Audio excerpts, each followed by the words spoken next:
So he came out into the great moor where the wild ducks lived. Here he lay the whole night long. He was so tired and sorrowful. Towards morning, the wild ducks flew up and looked at their new comrade. "Hi." "What sort of a one are you?" they asked, and the duckling turned in every direction and bowed to them as best he could. "You are remarkably ugly," said the wild ducks, "but that's all the same to us, so long as you do not marry into our family." Poor thing! He certainly was not thinking of marrying, and only hoped to get leave to lie among the reeds and drink some of the marsh water.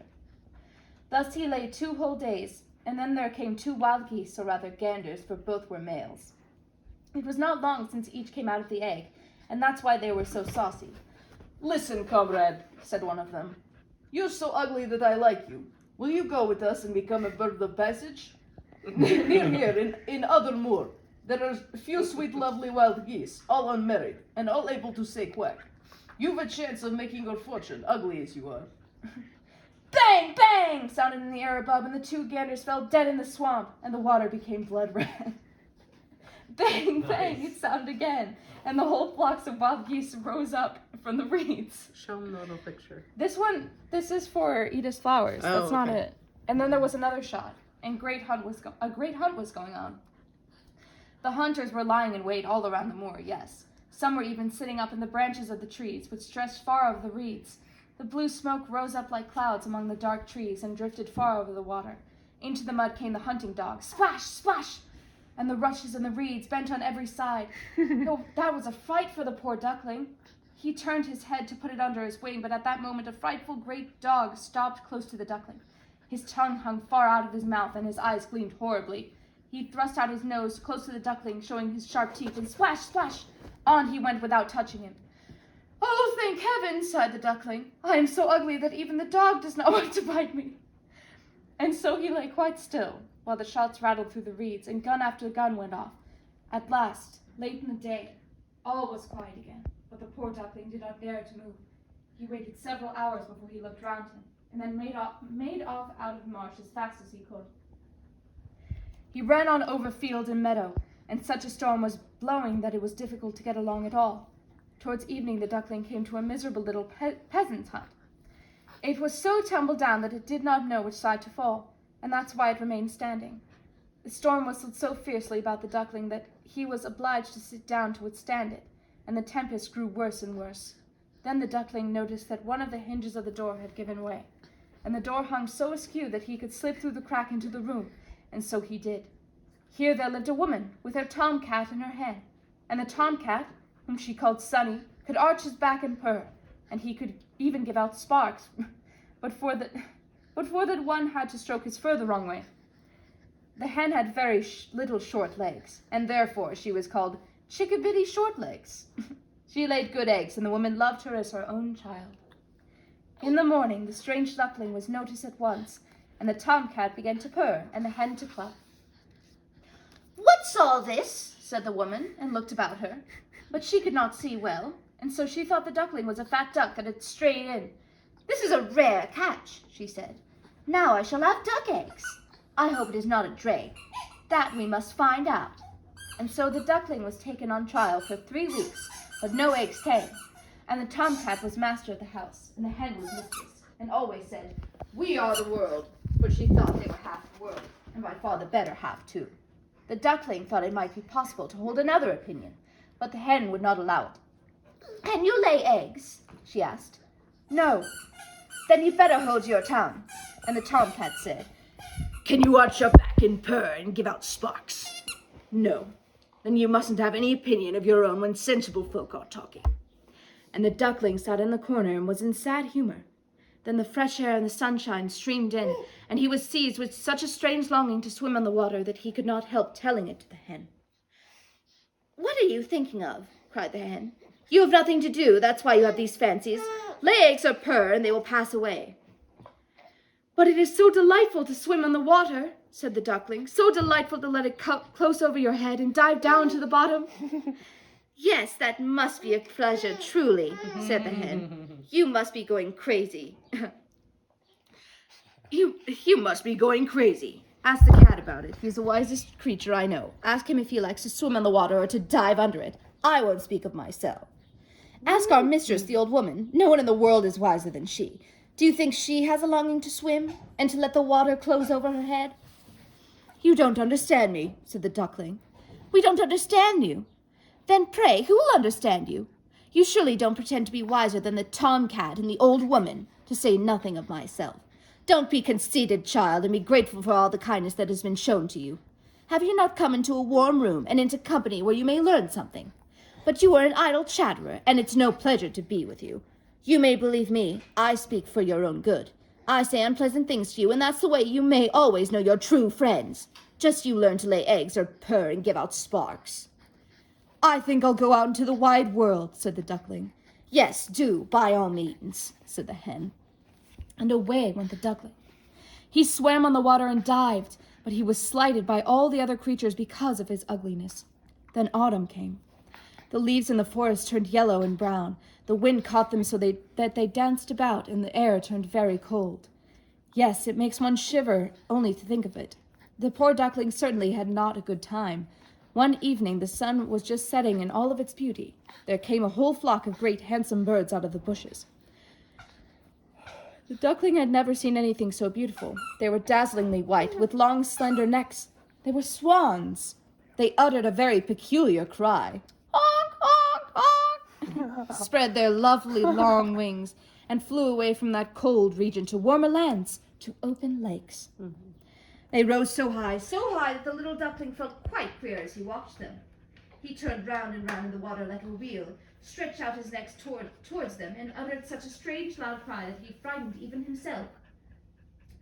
Oh, he could not forget those beautiful, those happy birds. As soon as he could see them no longer, he dived right down to the bottom, and when he came up again, he was quite beside himself. He knew not what birds they were, not whither they were flying, but he loved them more than he had ever loved anyone before. Look at those little pictures. He was not at all envious of them.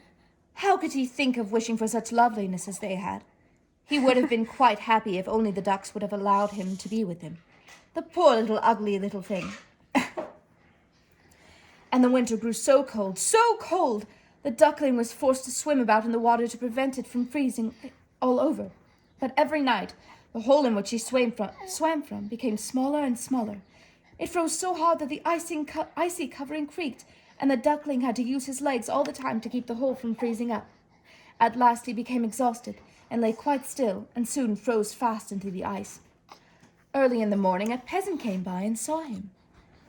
And he went onto the ice, and took his wooden shoe, and broke the ice to pieces, and carried the duckling home to his wife. There he came to again. The children wanted to play with him, but the duckling thought they would hurt him, and in his fright he fluttered up into the milk pan so that the milk splashed all over the room. The woman cried out and clapped her hands, at which the duckling flew into the batter tub and then into the meal barrel and out again. What a sight he was then! The woman screamed and struck at him with the fire tongs, and the children tumbled over one another in trying to catch the duckling, and they laughed and they screamed. Luckily, the door stood open, and the poor creature was able to slip out among the shrubs into the newly fallen snow. But it would be too sad to tell you all the misery and the trouble the duckling had to bear through the hard winter. He was lying out on the moor among the reeds when the sun began to shine warmly again. The larks were singing, and it was lovely springtime. Then all at once the duckling flapped his wings. They beat the air more strongly than before and bore him quickly away. And before he knew it, he found himself in a large garden where the apple trees were in bloom and lilacs scented the air and hung their long green branches down to the winding canals. Oh, here it was so beautiful in the freshness of spring, and right in front of him from the thicket came 3 lovely white swans. They ruffled their feathers and swam lightly over the water. The duckling knew the splendid creatures and was seized with a strange sadness. I will fly to them, the royal birds, and they will kill me, because I am so ugly, daren't to go near them. But that will not matter. Better be killed by them than snapped at by ducks, pecked by fowls, and kicked by the girl who takes care of the poultry yard, and suffered hunger in winter. And it flew into the water and swam towards the beautiful swans. They saw him and came sailing up with ruffled feathers. Only kill me, said the poor creature, and bent his head down to the water and awaited his death. But what did he see in the clear water? He saw below him his own image, But he was no longer a clumsy, dark gray bird, ugly and ungainly. He himself was a swan. It matters little to be born in a duckyard when one comes from a swan's egg. He felt quite glad at all the trouble and misfortune he had suffered. Now he realized his good fortune and all the beauty that surrounded him. And the big swans swam round him and stroked him with their beaks. Into the garden came some little children and threw bread and corn into the water. And the youngest cried, "There is a new one!" And the other children shouted with joy, "Yes, a new one has come!" And they clapped their hands and danced about and ran to their father and mother, and bread and cake were thrown into the water. And they all said, "The new one is the most beautiful of all, so young and handsome." And the old swans bowed their head to him. Then he felt quite shy and hid his head under his wings, for he did not know what to do. He was so happy and yet not at all proud, for a good heart is never proud. He thought of how he had been persecuted and despised, and now he heard them all saying that he was the most beautiful of all beautiful birds. Even the lilac bent its branches straight down into the water before him, and the sun shone warm and mild. He ruffled his feathers and lifted its slender neck, and from his heart he cried joyfully, "Of so much happiness I never dreamed when I was the ugly duckling." The end. Oh, that was beautiful, Quinn. Thanks. He likes your voice. I need Yes. to go take a shower. And begin. No, I can hold them. not yet. Oh, never mind then. No, here. I thought you said not yet. I meant not yet story. I'm not starting, dude. Don't worry about it. Here's your burp cloth, Carter. You're a good boy. Yes. Look at that moon. Oh, Bless you. You just spray her? Look at that I don't moon know. you have. Sorry, Mom.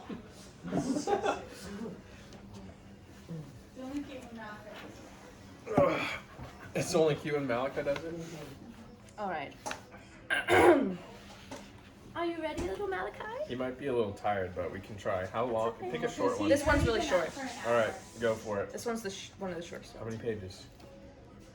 I mean, most of them are a lot of pages, but I read fast. Pick a short one. This is the shortest one I 2 could find. pages. This is the shortest one I could find. This is the shortest one I could find. Are you sure? I am positive. Check again. Okay. I go guess I ahead. just won't read them. Just Okay, read. read. Read this I'm flower. just messing with you. This one is called Little Ida's Flowers. "My poor flowers are quite dead," said little Ida.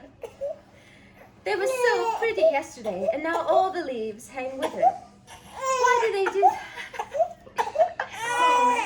That didn't last long. All right, it's nap time. That's Next time. hilarious.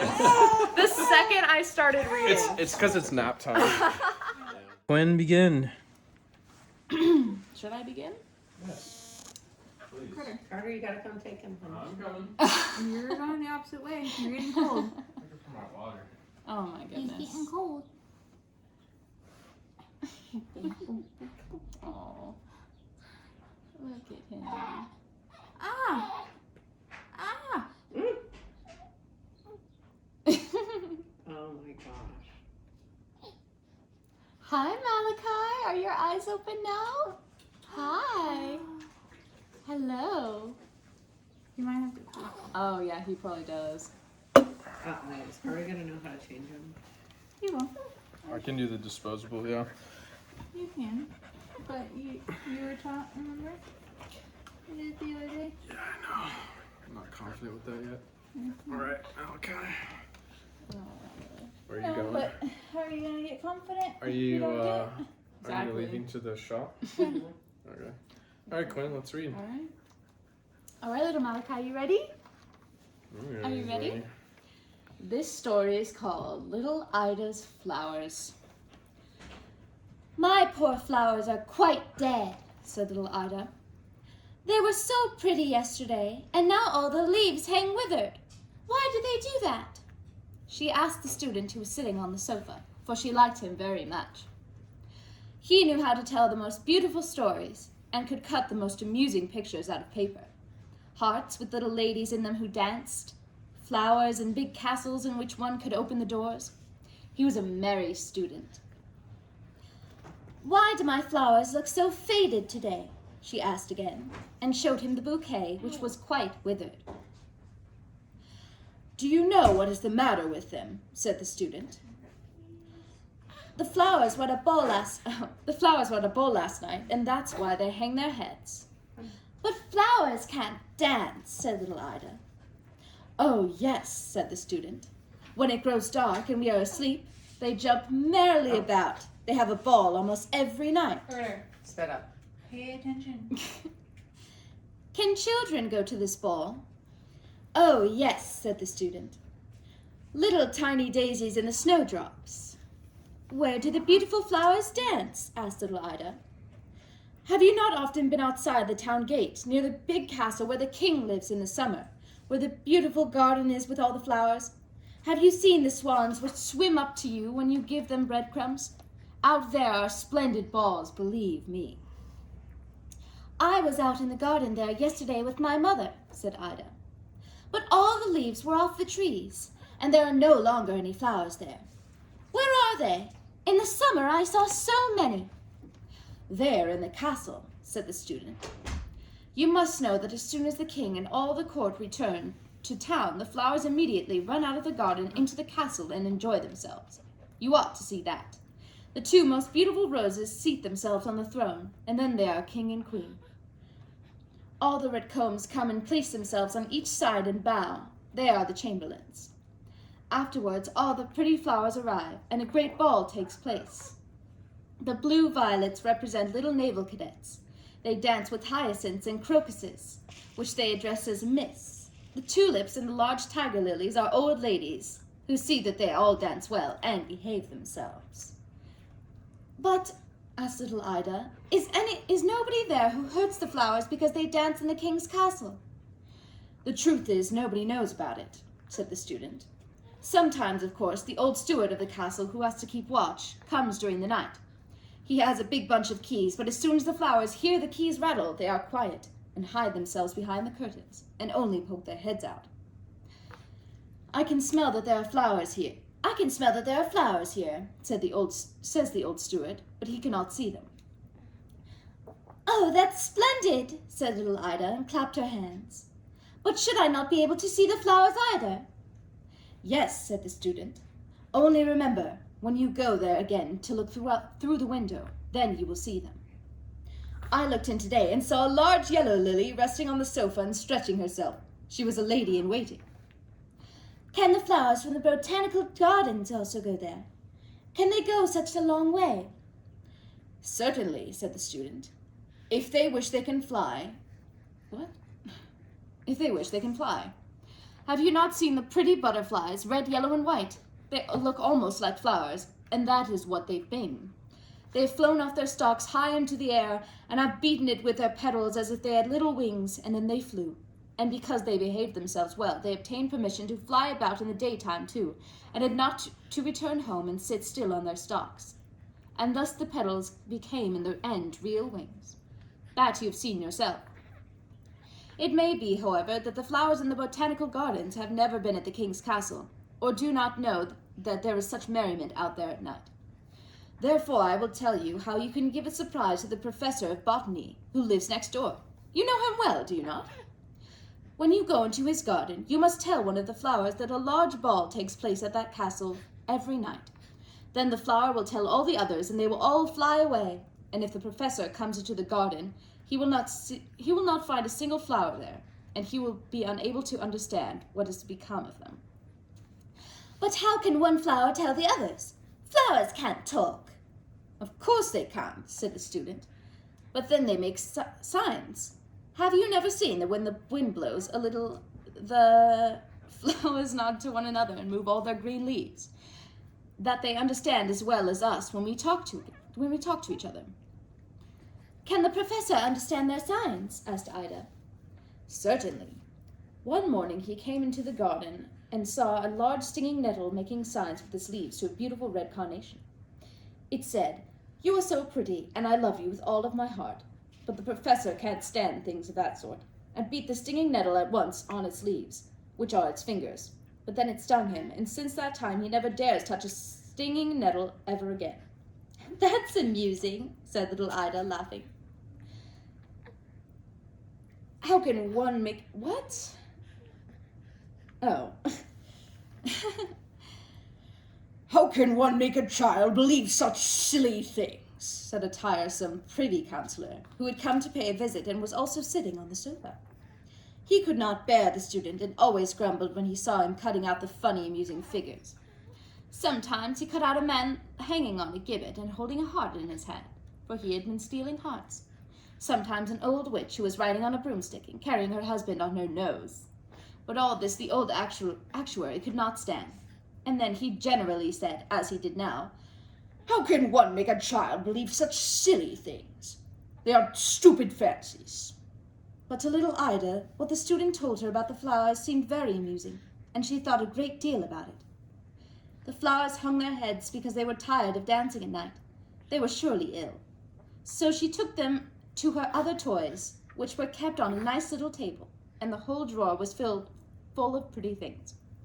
In the doll's bed, her doll was sleeping, but little Ida said to her, "You must really get up now, doll, and be satisfied to lie in the drawer tonight. The poor flowers are ill, and they must lie in your bed. Perhaps then they will recover." And she took her out at once, and the doll looked very cross, and did not say a single word, for she was angry that she could not keep her own bed.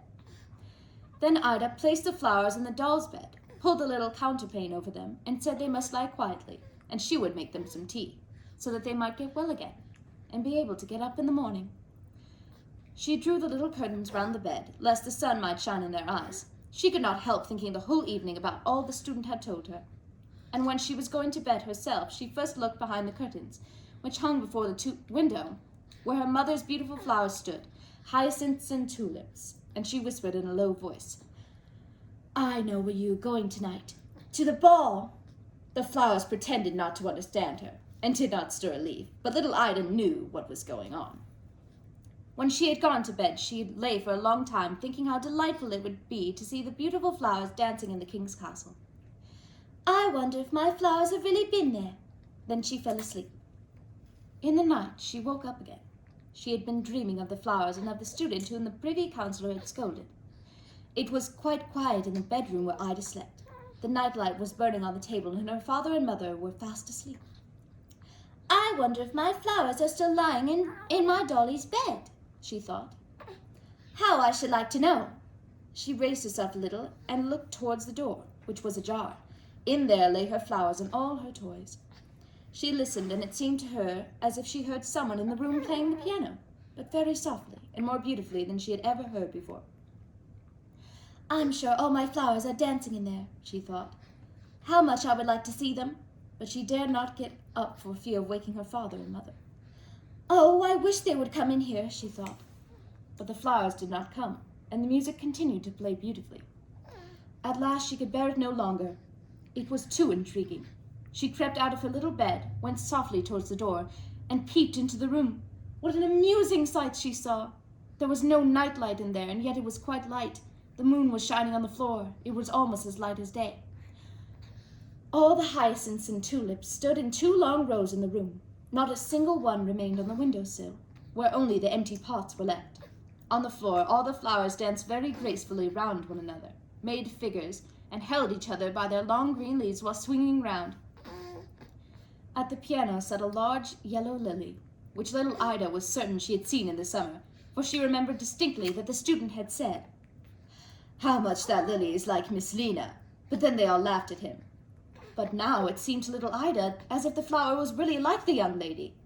It had just her manners when she played. Sometimes she bent her yellow smiling face to one side, sometimes to the other, and nodded in time to the sweet music. No one noticed little Ida. Then she saw a big blue crocus jump on the table, walk straight to the doll's bed, and draw away the curtains. There were the sick flowers, but they got up at once and nodded to the others to say that they wished to dance with them too.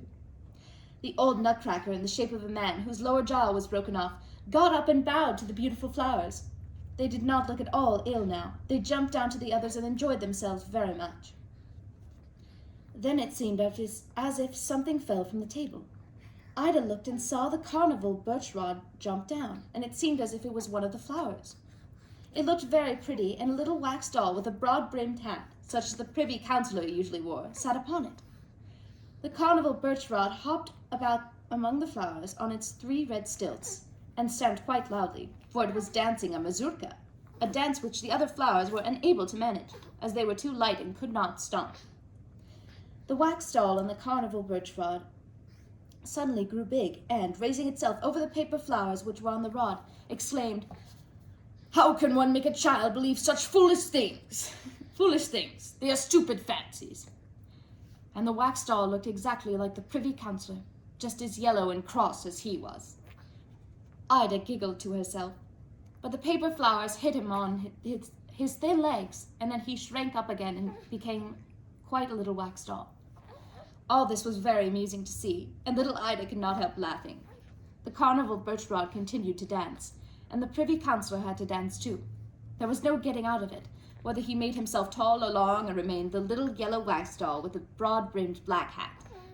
Then the other flowers, especially those which had rested in the doll's bed, interceded in his favor, and the carnival birch rod gave in. At the same moment, a loud knocking was heard in the drawer where Ida's doll lay, with many other toys. The nutcracker, in the shape of a man, walked up to the edge of the table, laid itself down at full length, and began to open the drawer a little way. The doll rose and glanced with astonishment all around. "I suppose there is a ball here tonight," she said. "Why has nobody told me of it?" "Will you dance with me?" said the nutcracker. "You are a nice one to dance with," she said, and turned her back upon it. Then she sat down on the edge of the drawer and thought that perhaps one of the flowers would ask her to dance, but none came. Then she coughed, but even in spite of this, none appeared. Then the nutcracker began to dance by itself, not so badly after all. As none of the flowers seemed to notice the doll, she let herself drop down from the drawer on the floor to make a noise. All the flowers came running to her and inquired if she had hurt herself. They were all very polite to her, especially the flowers who had been in her bed. But she was not hurt, and Ida's flowers thanked her for the beautiful bed and were very kind to her, took her into the center of the room where the moon was shining and danced with her, while all the other flowers stood in a circle round them. Now the doll was happy, and said they might keep her bed.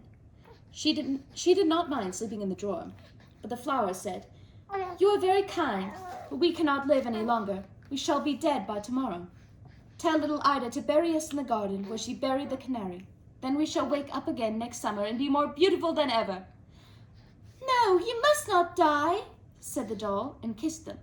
Then the door flew open, and many beautiful flowers came dancing in. Ida could not at all understand where they came from. Surely they had come from the king's castle. 2 beautiful roses with crowns on their heads walked in front. They were the king and the queen. Then came pretty stalks and carnations, bowing to all sides. They had brought music with them. Large poppies and peonies blew on pea pods until they were quite red in the face. The blue hyacinths and little white lilies of the valley tinkled as if they had bells. What wonderful music! Then many other flowers came, and they all danced, blue violets, red daisies, and lilies of the valley. All the flowers kissed one another. It was lovely to watch. At last the flowers said good night to one another, and then little Ida stole back into her bed again, and dreamed of all she had seen. When she got up in the morning, she quickly went to the little table to see if her flowers were still there. She drew the curtains from the little bed, and there they lay, all withered, much more so than the day before. The doll was lying in the drawer where she had placed her, but she looked very sleepy. "Can you remember what you have to tell me?" asked little Ida, but the doll was dumb and did not say a single word. "You are not good," said Ida. "Didn't they all dance with you?" Then she took a small paper box on which the pretty birds were painted, opened it, and put the dead flowers in it. "This will be a pretty coffin for you," she said, "and when my Norwegian cousins come again, they shall help me to bury you out in the garden, that next summer you may grow again and be prettier than ever." The Norwegian cousins were 2 lively boys called Jonas and Adolf. Their father had given them 2 new crossbows, which they had brought with them to show Ida. She told them about the poor flowers and asked them to help her to bury them. The 2 boys walked in front with their crossbows on the shoulders, while little Ida followed, carrying the pretty box with the dead flowers. In the garden they dug a little grave. Ida first kissed the flowers and then laid them with the box in the earth. Adolf and Jonas shot their crossbows over the grave, for they had neither guns nor cannons. The end. Excellent. Thank you, Quinn. Yeah. Now it's time to change little Malachi. Oh. Want me to press stop? Yes, please. That's a weird ending. Good job. Thank you, Quinn. Thank you very much. All right, where's stop on this one? Right there. That's it. Okay. All right, go for it. It's story time. All right. Story time. This one is called The Princess and the Pea. Mm. Once upon a time, there was a prince and he wanted a princess. But she would have to be a real princess. He traveled all around the world to find one, but always there was something wrong.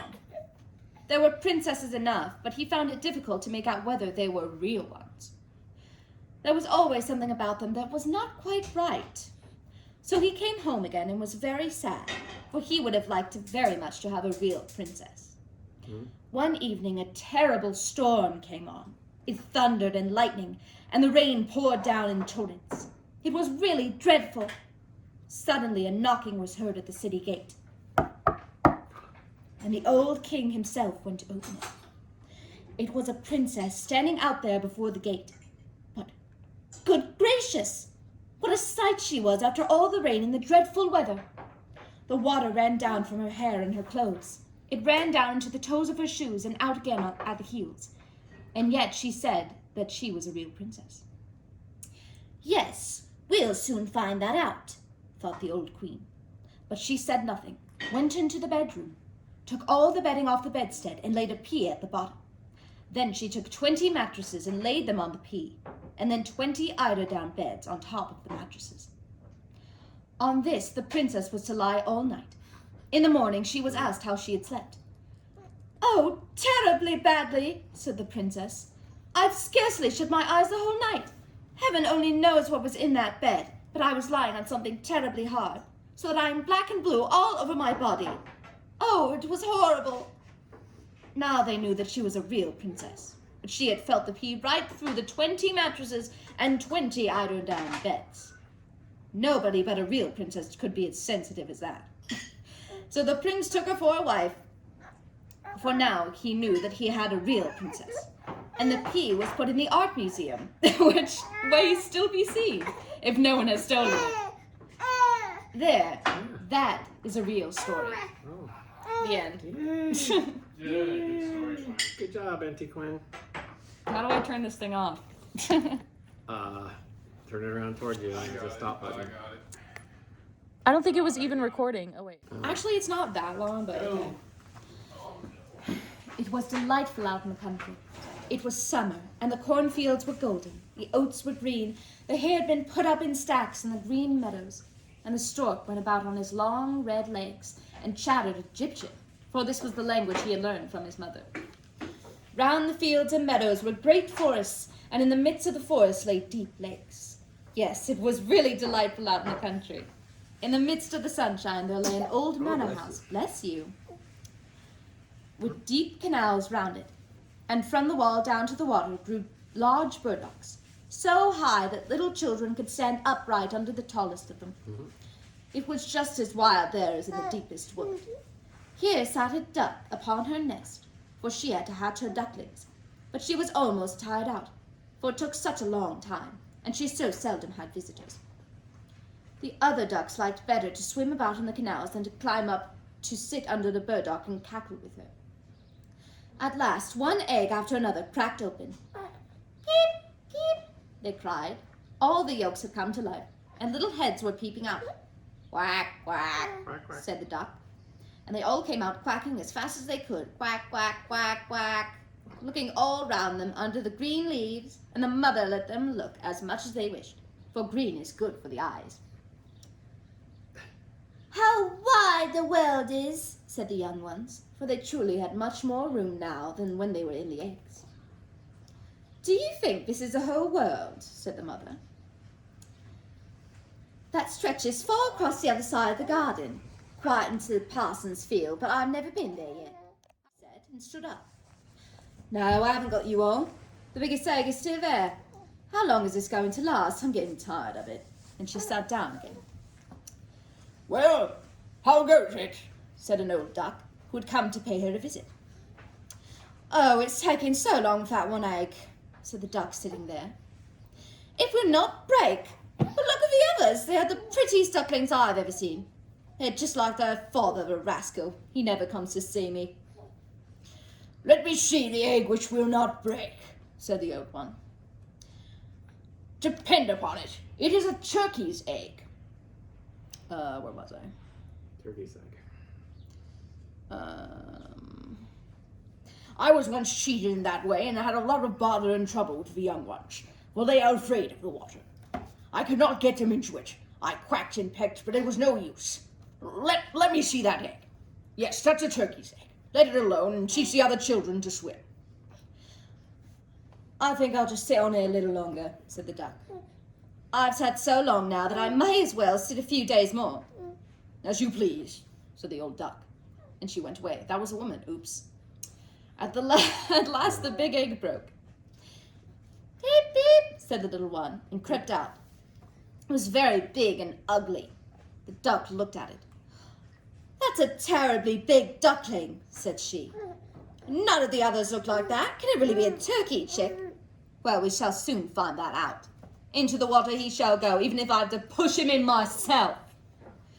Next day, the weather was splendidly bright, and the sun shone on all the green burdocks. The mother duck went down to the canal with all of her little ones. Splash! She sprang into the water. Quack, quack, she said, and one duckling after another plopped in. The water closed over their heads, but they came straight up again and swam capitally.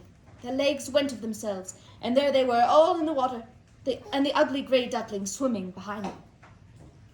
No, he's not a turkey, said she. See how well he uses his legs and how upright he holds himself. He's my own child. On the whole, he's quite pretty, if only you look at him properly. Quack, quack. Come along with me and I'll lead you out into the world and present you into the poultry yard. But keep close to me so that no one may tread on you, and take care of the cats. And so they came into the poultry yard. There was a terrible riot going on there, for two families were quarrelling about an eel's head, and the cat got it after all. See, that's the way of the world, said the mother duck, and she wetted her beak, for she too wanted the eel's head. Only use your legs, said she. See what you bustle about, and bow your heads before the old duck yonder. She's the grandest of all them here. She's of Spanish blood. That's why she's so fat. And do you see? She has a rag round her leg. That's something unusually fine, and the greatest distinction any duck can enjoy. It means that they don't want to lose her, and that she's to be recognized by man and beast. Stir yourselves, don't turn into your toes. And a well-brought-up duck turns its toes right out, just like his father and mother so. Now bend your necks and say quack. And so they did. Can you say quack? Quack, quack. But the other ducks roundabout looked at them. That was good, Carter. And said out loud, oh look, that's Donald Duck. Okay. And so they did. But the other ducks roundabout looked at them and said out loud, look there. Now we're to have that lot too, as if there were not enough of us already. And look how ugly that duckling is. We won't stand that. And one duck flew straight at him and bit him in the neck. Let him alone, said the mother. He is doing no harm to anyone. Yes, but he's too big and so different, said the duck who had bitten him. And therefore he must be pecked. Mm-hmm. Yeah. Those are pretty children that mother has there, said the old duck with a rag on her leg. They're all pretty, but that one. That's not a lucky one. I wish you could hatch him all over again. That cannot be, your highness, said the duckling's mother. Oh, that cannot be, your highness, said the duckling's mother. Uh-oh. He's not pretty, but he has a really good disposition and swims as well as any other. Yes, I might even say better. I think he will grow pretty and may become smaller in time. He has lain too long in the egg, and therefore has not got the proper shape. And she stroked his neck and smoothed his feathers. Moreover, he is a drake, said she, and so it does not matter so much. I think he will be very strong and make his way in the world. The other ducklings are graceful enough, said the old duck. Should I stop? Sure. Yep, there he goes. It's, He's probably ready to go down. Yep, Really? he should probably sleep. thanks for reading, Quinn. All right, you may read. I can't read. Little Bo Peep has lost her sheep and can't tell where to find them. Leave them alone and they'll come home and bring their tails behind them. Little Bo Peep fell fast asleep and dreamt she heard them bleating. But when she awoke, she found it a joke, for still they all were fleeting. Then up she took her little crook, determined for to find them. She found them indeed, but it made her heart bleed, for they'd left all their tails behind them. It happened one day as Bo Peep did stray into a meadow hard by. There she espied their tails side by side, all hung on a tree to dry. She heaved a sigh and wiped her eye, and over the hillock she raced, and tried what she could as a shepherdess should, that each tail should be properly placed. Little Boy Blue, come blow your horn, the sheep's in the meadow, the cow's in the corn. Where is the little boy that looks after the sheep?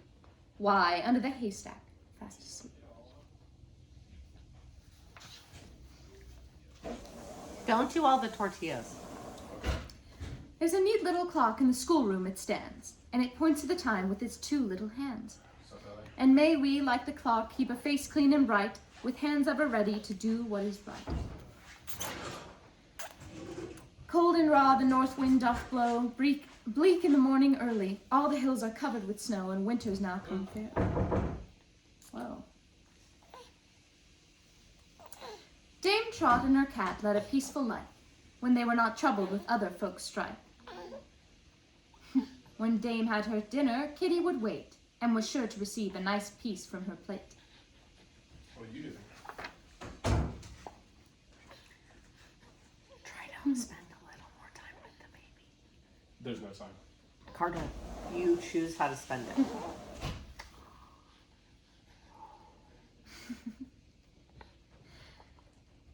Trip upon trenchers and dance upon dishes. My mother sent me for some balm, and she bid me go lightly, and come again quickly, for fear the young man should do me some harm.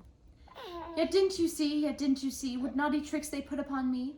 They broke my pitcher and spilt the water, and huffed my mother and chid her daughter, and kissed my sister instead of Shit. chid. Chid? Chid. Don't know what that means. He doesn't understand it anyway. I know. Girls and boys, come out to play. The moon doth shine as bright as day. Leave your supper and leave your sleep, and come with your playfellows into the street. Come with a whoop, come with a call, come with a good will or not at all. Up the ladder and down the wall, a halfpenny roll will serve us all. Don't ever say that. What do you say? Said there's no time right now because I'm doing 100 other things and working. Okay, well, I'm very glad you guys are here. even a minute of intense time counts. 30 days hath September, April, June, and November. February has 28 alone. All the rest have 31. Excepting leap year, that's the time when February's days are 29. Jack be nimble, Jack be quick. Jack jumped over the candlestick. Hush, baby, my dolly, I pray you don't cry, and I'll give you some bread and some milk by and by. Or perhaps you like custard, or maybe a tart. Then to either you're welcome with all of my heart. Hi. You like the story? I'm trying to find Look at good his ones. feet on mine. Quinn. Aw. Oh. Lucy Locket lost her pocket. Kitty Fisher found it. Nothing in it but the binding round it.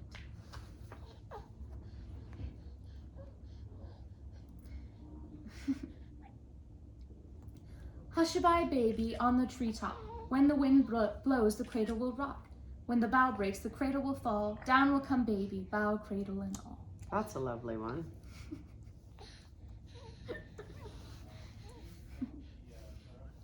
Little Polly Flinders sat among the cinders, warming her pretty little toes. Her mother came and caught her, whipped her little daughter for spoiling her nice new clothes. Pussycat, pussycat, where have you been? I've been to London to look at the Queen. Pussycat, pussycat, what did you there? I frightened a little mouse under the chair. Christmas comes but once a year, and when it comes it brings good cheer. Elizabeth, Elspeth, Betsy, and Bess, they all went together to seek a bird's nest. They found a bird's nest with 5 eggs in. They all took 1 and left 4 in.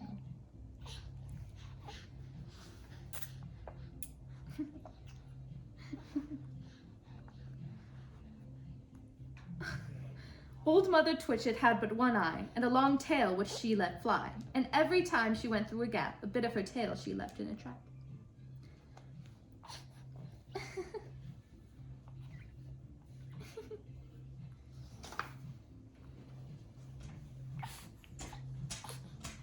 For every evil under the sun, there is a remedy or there is none. If there be one, seek till you find it. If there be none, never mind it.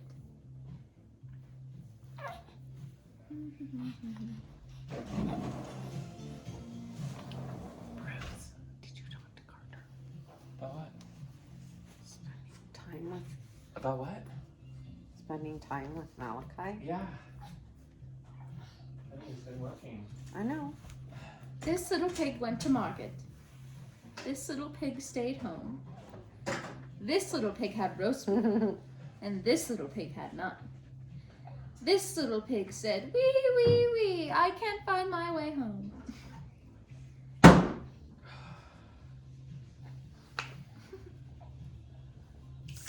Dr. Foster went to Gloucester in a shower of rain. He stepped in a puddle up to his middle and never went there again. What do you think it is, your birthday? Yes. See a holster. Those Mexican things? Little Nanny Etticoat in a white petticoat and a red nose. The longer she stands, the shorter she grows. Little Miss Muffet sat on a tuffet, eating of curds and whey. There came a big spider and sat down beside her and frightened Miss Muffet away. Curly locks, will thou be mine? Thou shalt not wash the dishes, nor yet feed the swine, but sit on a cushion and sew a fine seam, and feed upon strawberries, sugar, and cream.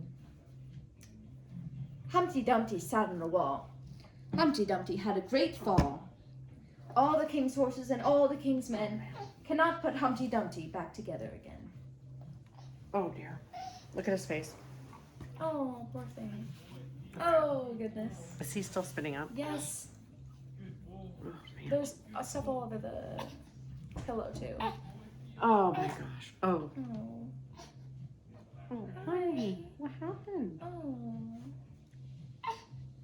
Oh, shoot. The dove says, "Coo-coo, what shall I do? Honey. I can scarce maintain 2. "Coo-coo," says the wren, "I've got 10 and keep them all like gentlemen." See a pin and pick it up. All the day you'll have good luck. See a pin and let it lay. Bad luck you'll have all day. Honey.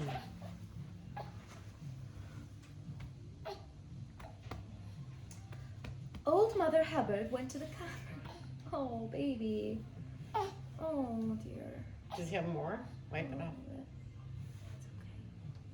Honey, what's happened? Why are you spitting so much? Old Mother Hubbard went to the cupboard to give her poor dog a bone. But when she got there, the cupboard was bare, and so the poor dog had none. She went to the baker's to buy him some bread. When she came back, the dog was dead. She went to the undertaker's to buy him a coffin. This is horrible. When she got back, the dog was laughing. What? She took a clean dish to get him some tripe. When she came back, he was smoking a pipe. She went to the alehouse to get him some beer. When she came back, the dog sat in a chair. She went to the tavern for white wine and red. When she came back, the dog stood on his head. She went to the hatter's to buy him a hat. When she came back, he was feeding the cat.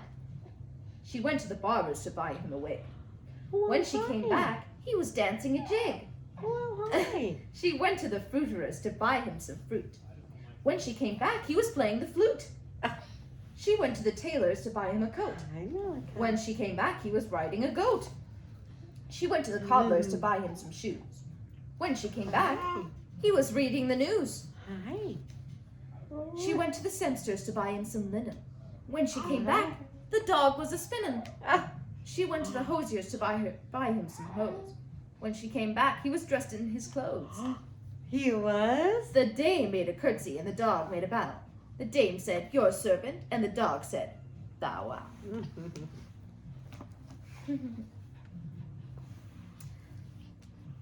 Oh gosh. I had a little boy and called him Bluebell. Gave him a little work, he did it very well. I bade him go upstairs to bring me a gold pin, and a cold scuttle fell he up to his little chin.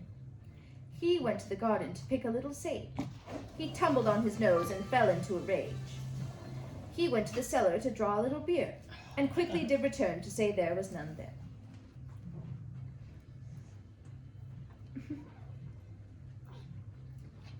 Well, hi. Look at him, Quinn. Hi. Johnny shall have a new bonnet, and Johnny shall go to the fair. And Johnny shall have a blue ribbon to tie up his bonny brown hair. And why may not I love Johnny, and why may not Johnny love me? And why may not I love Johnny as well as another boy? And here's a leg for a stocking, and here's a foot for a shoe. And here's a kiss for his daddy, and two for his mommy, too. And why may I not love Johnny, and why may not Johnny love me? And why may not I love Johnny as well as any other boy?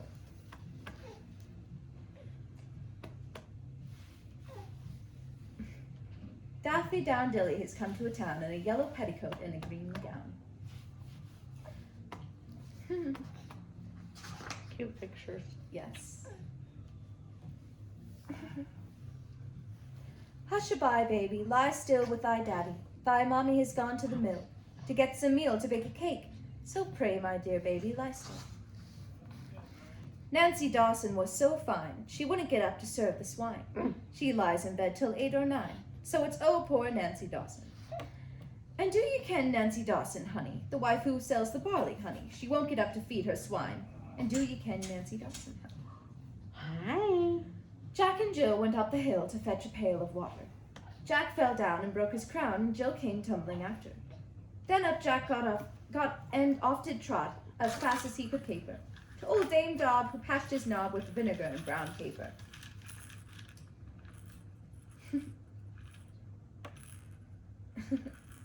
A, B, C, and D. Pray, playmates, agree. E, F, and G. Well, so it shall be. What? J, K, and L. A lot of these don't make any sense. Uh-oh. J, K, and L, in peace we will dwell. M, N, and O, to play let us go. P, Q, R, and S, love may we possess. W, X, and Y will not quarrel or die. Z and ampersand go to school at command. What? Ampersand used to be a part of the alphabet. It did? Yep. Did you know that, Malachi? Dance to your daddy, my bonny laddie. Dance to your daddy, my bonny lamb.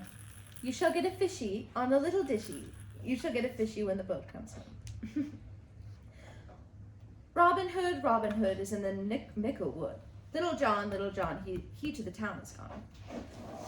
Robin Hood, telling his beads, all in the greenwood among the green weeds. Little John, if he comes no more, Robin Hood, we shall fret full sore. Rain, rain, go to Spain, and never come back again. On misty, misty morning, when cloudy was the weather, I chanced to meet an old man, clothed all in leather. He began to compliment, and I began to grin. How do you do, and how do you do, and how do you do, the king?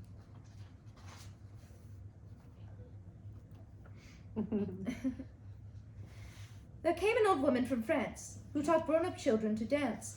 But they were so stiff, so sent them home in a sniff, this sprightly old woman from France. There was an old man in a velvet coat, who kissed a maid and gave her a groat. The groat it was cracked, and would not go. Ah, old man, do you serve me so? Don't know what a groat is. Hey, my kitten, and hey, my kitten, my dearie. Such a sweet pet as this was neither far nor near. Hello. Great A, little a, this is pancake day. Toss the ball high, throw the ball low. Those that come after may sing, hey-ho.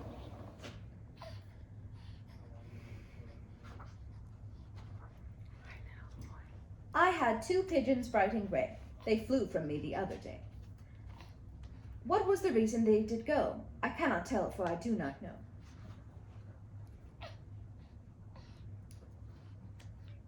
What? Oh. What is this? What? I'm a gold lock, I'm a gold key. I'm a silver lock, I'm a silver key. I am a brass lock, I am a brass key. I am a lead lock, I am a lead key. I am a dawn lock, I am a dawn key. I'm a donkey. Oh, oh, okay. If you are to be a gentleman, as I suppose you'll be, you'll neither laugh nor smile for tickling of the knee. The lion and the unicorn were fighting for the crown. The lion beat the unicorn all around the town. Some gave them white bread and some gave them brown. Some gave them plum cake and sent them out of town. I had a little husband no bigger than my thumb. I put him in a pin pot, and there I bid him drum.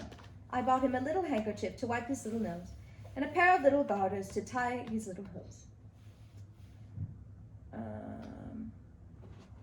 Malachi. I was an old woman, and what do you think?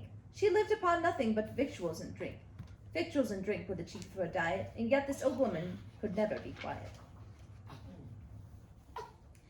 Sleep, baby, sleep, our cottage vale is deep. The little man is on the green, with woolly fleece so soft and clean. Sleep, baby, sleep. Sleep, baby, sleep. Down where the woodbines creep, be always like the lamb so mild, a kind and sweet and gentle child. Sleep, baby, sleep. Ba, ba, black sheep, have you any wool? Yes, Mary, have I, 3 bags full. 1 for my master and 1 for my dame, but none for the little boy who cries in the lane. When little Fred went to bed, he always said his prayers. He kissed Mama and then Papa and straightway went upstairs. Hey, diddle, diddle, the cat and the fiddle, the cow jumped over the moon.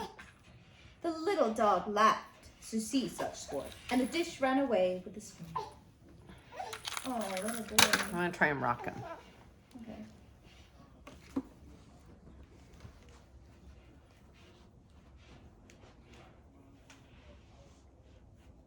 I do not like thee, Dr. Fell. The reason why I cannot tell. For this I know and know full well, I do not like thee, Dr. Fell. Jackie, come and give me thy fiddle, if ever thou mean to thrive. Nay, I'll not give my fiddle to any man alive. If I should give my fiddle, they'll think that I've gone mad, for many a joyous day my fiddle and I have had. Buttons, a farthing a pair, come who will buy them of me? They're round and sound and pretty, and fit for all the girls in the city. Come, who will buy them of me? Buttons, a farthing a pair.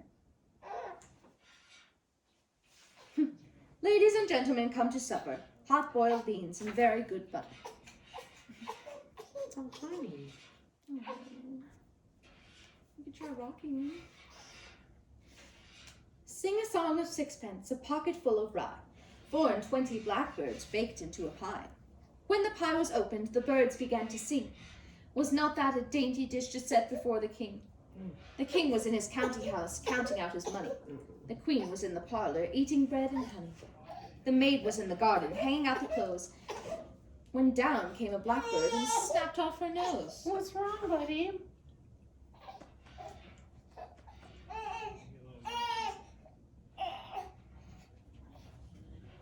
Okay, I gotta take him out. Sorry. That's fine. I love your stories, though. I want to have a break. Spit out a ton more. Yeah. All over that pillow and all, like, I know. Glenn, can you press stop on that correspondence? Oh, I forgot about that. From the sky, and I'll be with you by and by. Oh, dude. Oh, she's on the porch. The fair maid who, the 1st of She's May, covered in all that yellow. She's probably rolled in it. Oh yeah, she did. You could tell. goes to the fields at the break of day and washes in dew from the hawthorn tree, will ever after handsome be. Here's sulky Sue. What shall we do? Turn her face to the wall till she comes to. Oh my gosh. This is the house that Jack built. What's wrong with you? This is the- last time he was awake. Totally fine. This is the mold that lay in the house that Jack Just built. grab her right now. If something hurts. Oh, I mean, I can try ginger. little baby. Look at him. He's so cute. Let's change your clothes. Yep. Yeah, that's funky. This blanket. Oh my gosh. Well. Do you want this in the laundry room? If you want to just put it around the corner. Okay. Mm-hmm.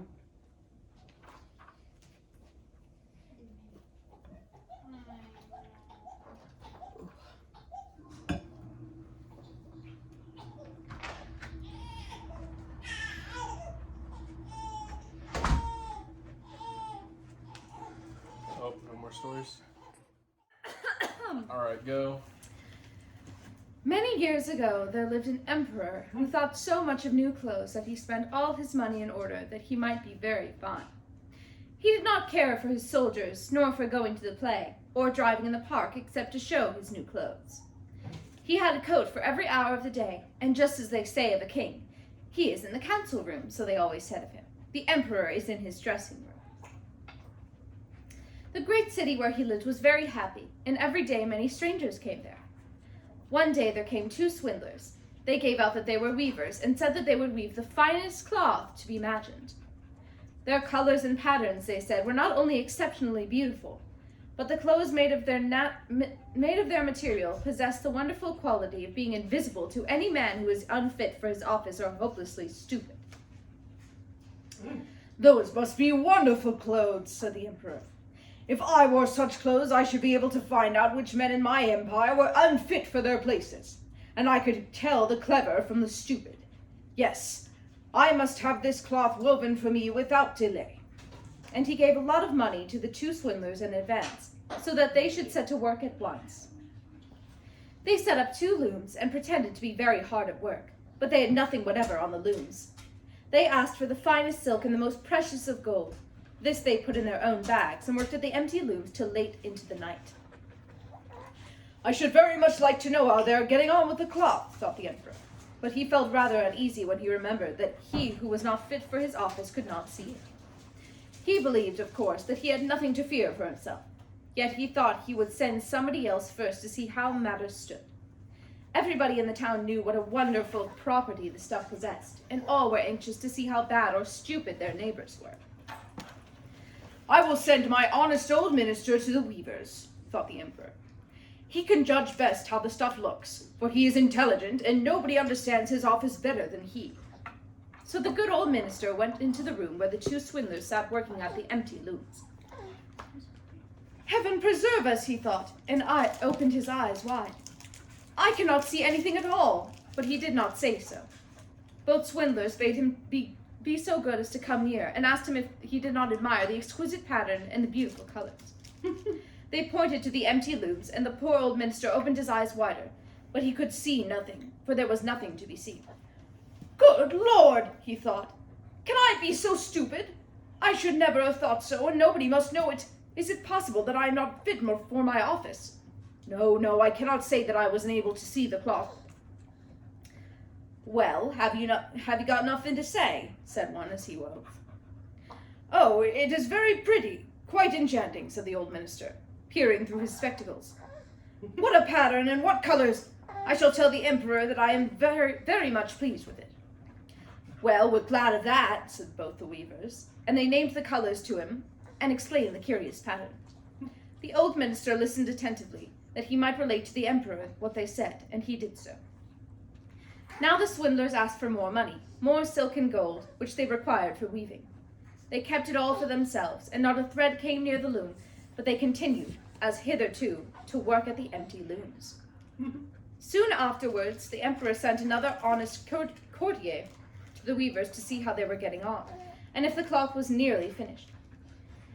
Like the old minister, he looked and looked, but could see nothing, as there was nothing to be seen. Isn't it a beautiful piece of cloth? Said the 2 swindlers, showing and explaining the magnificent pattern, which, however, was not there at all. I am not stupid, thought the man. Is it therefore my good appointment for which I am not fit? It is ludicrous, but I must not let anyone know of it.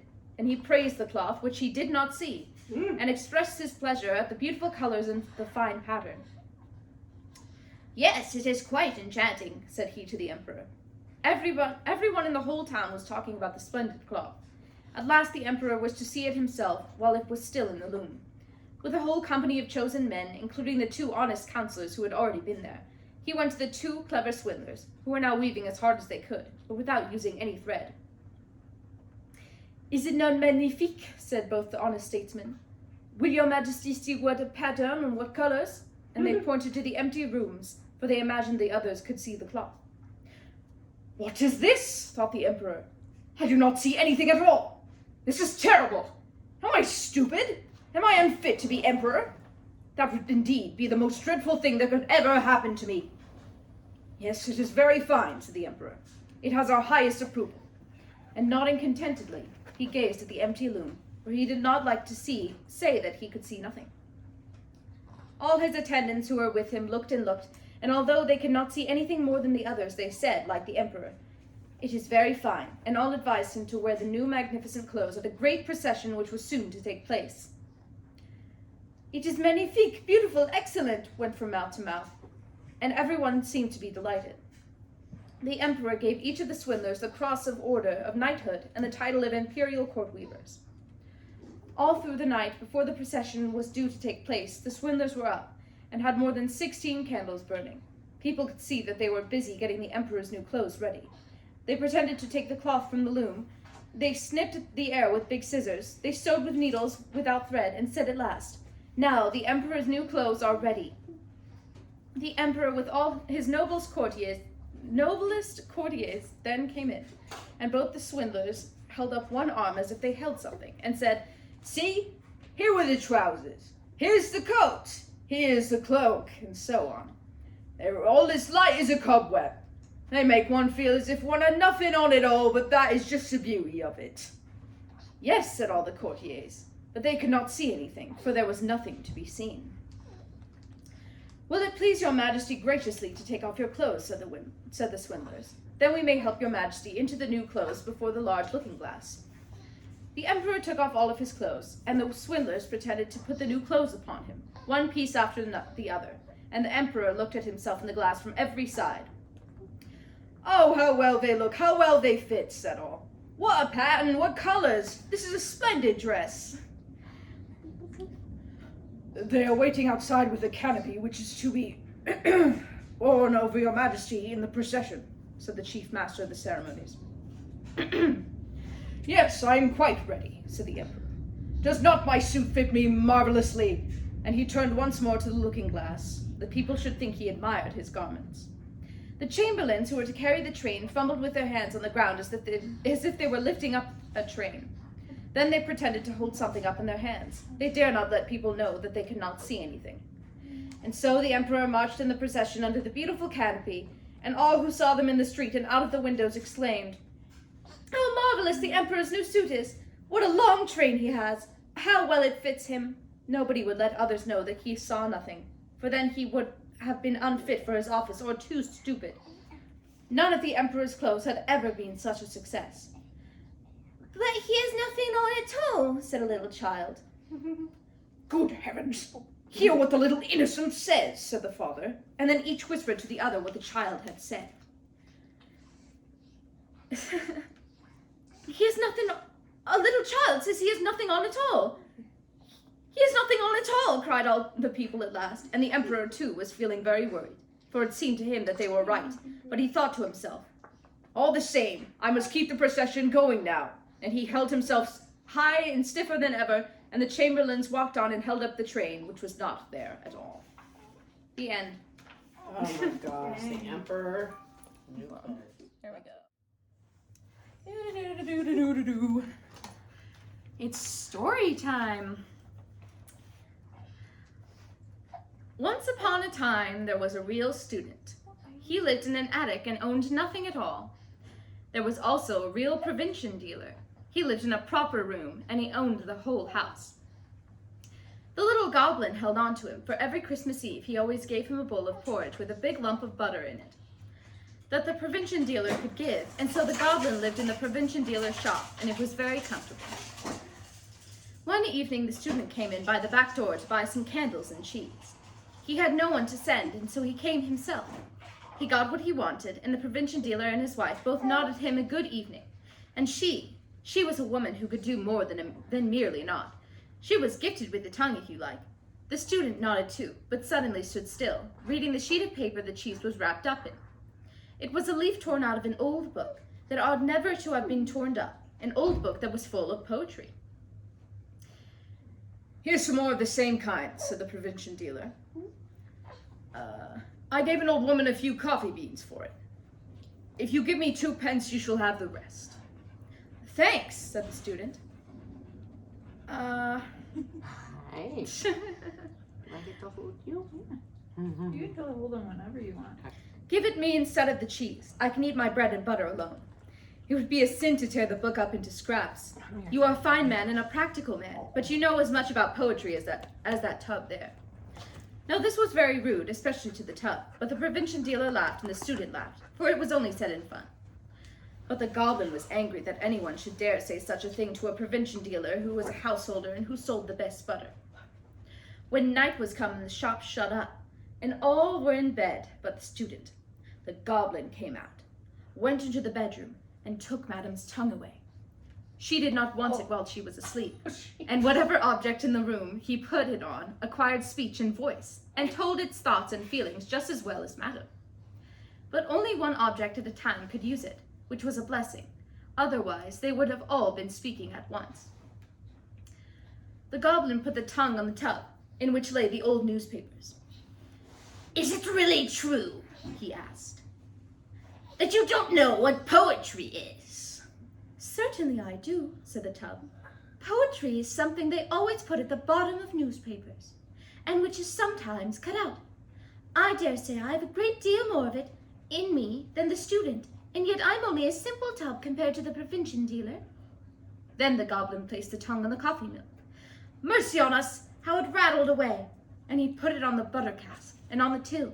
All were of the same opinion as the waste paper tub, and what the majority are agreed upon must be respected. Now I'll tell the student. And with these words, the goblin stole quietly up the kitchen stairs to the attic where the student lived.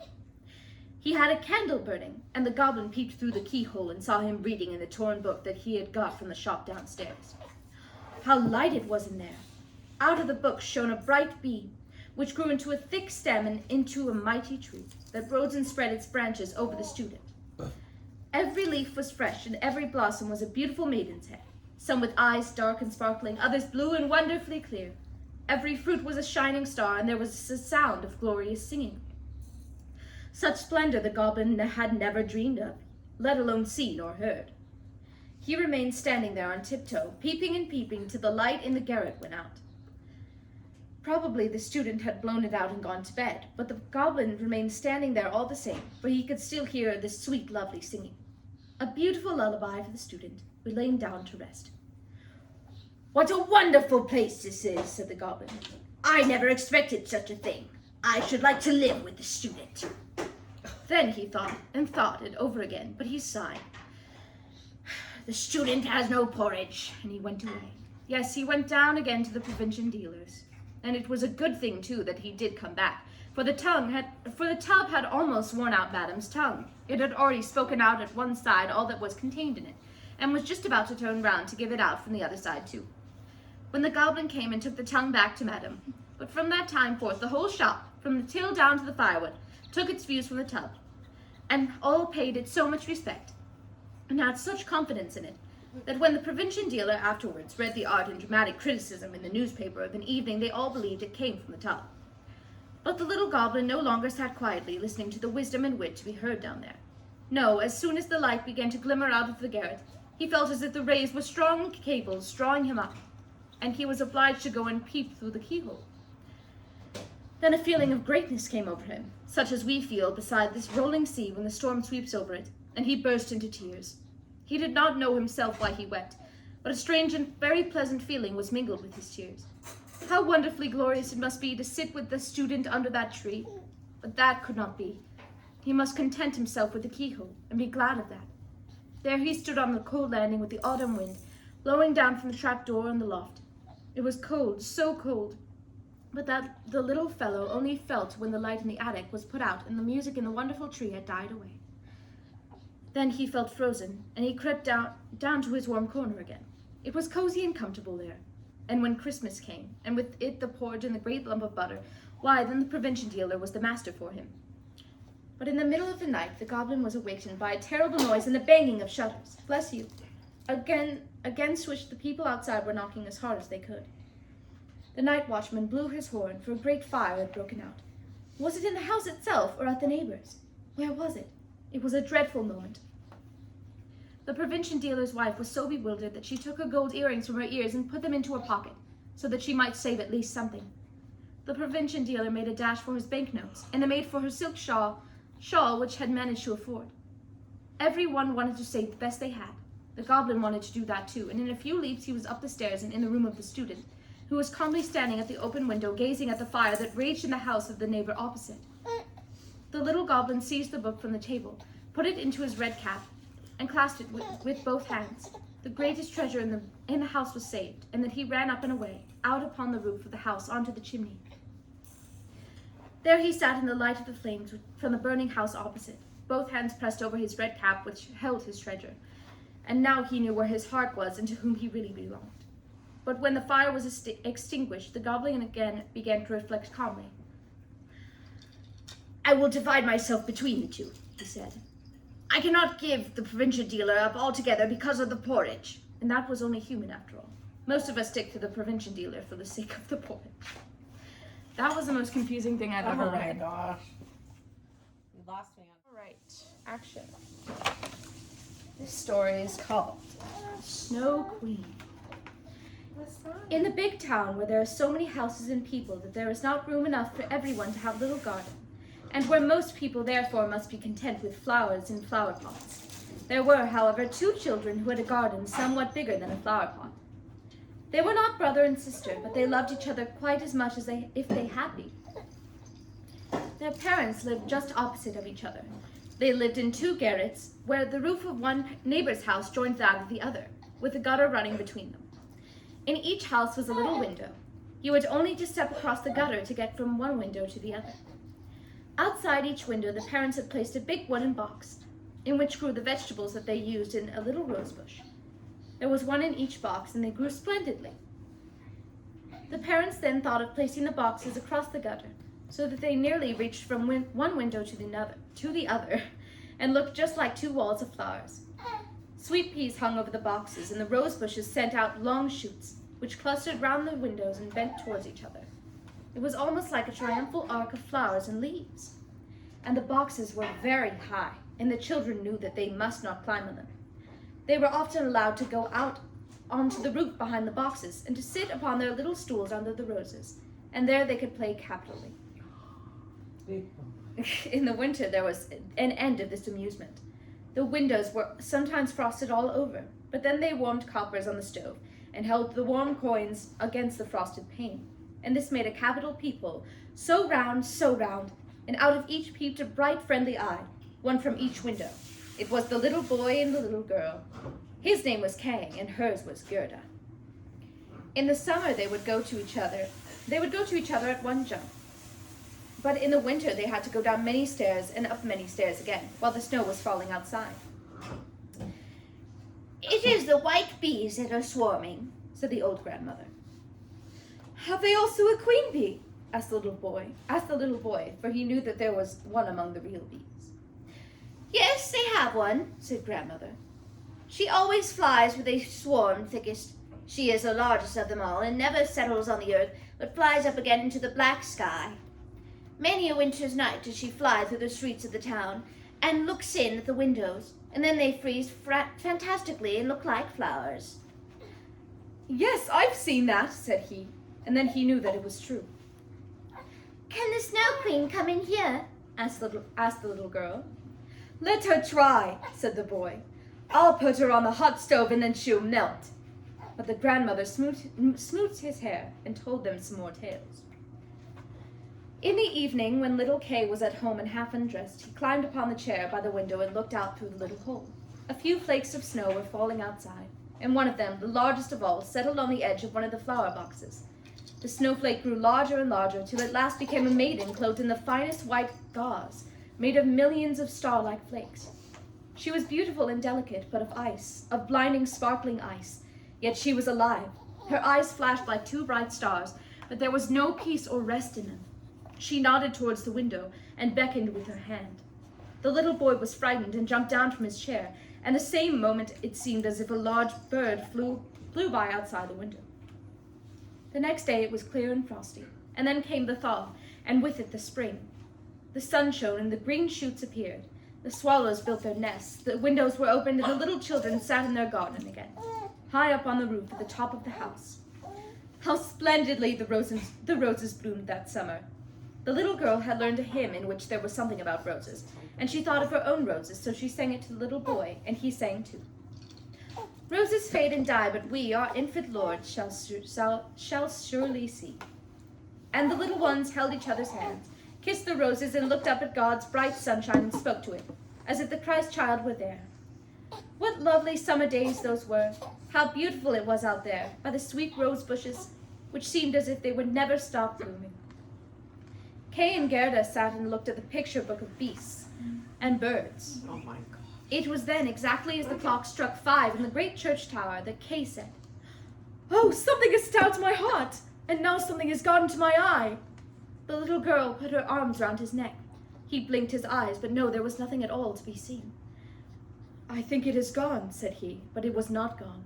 It was one of those splinters of glass from the mirror, the goblin mirror that we remember so well, the ugly glass that made everything great and good which was mirrored in it seem small and hideous, while the mean and wicked things became distinct and large, and every fault was to be seen at once. Poor little Kay has also received a splinter right in his heart, and now that would soon become like a lump of ice. It did not hurt him any more, but the splinter was still there. "Why are you crying?" he asked. "You look ugly like that. There's nothing the matter with me." "No," he cried suddenly.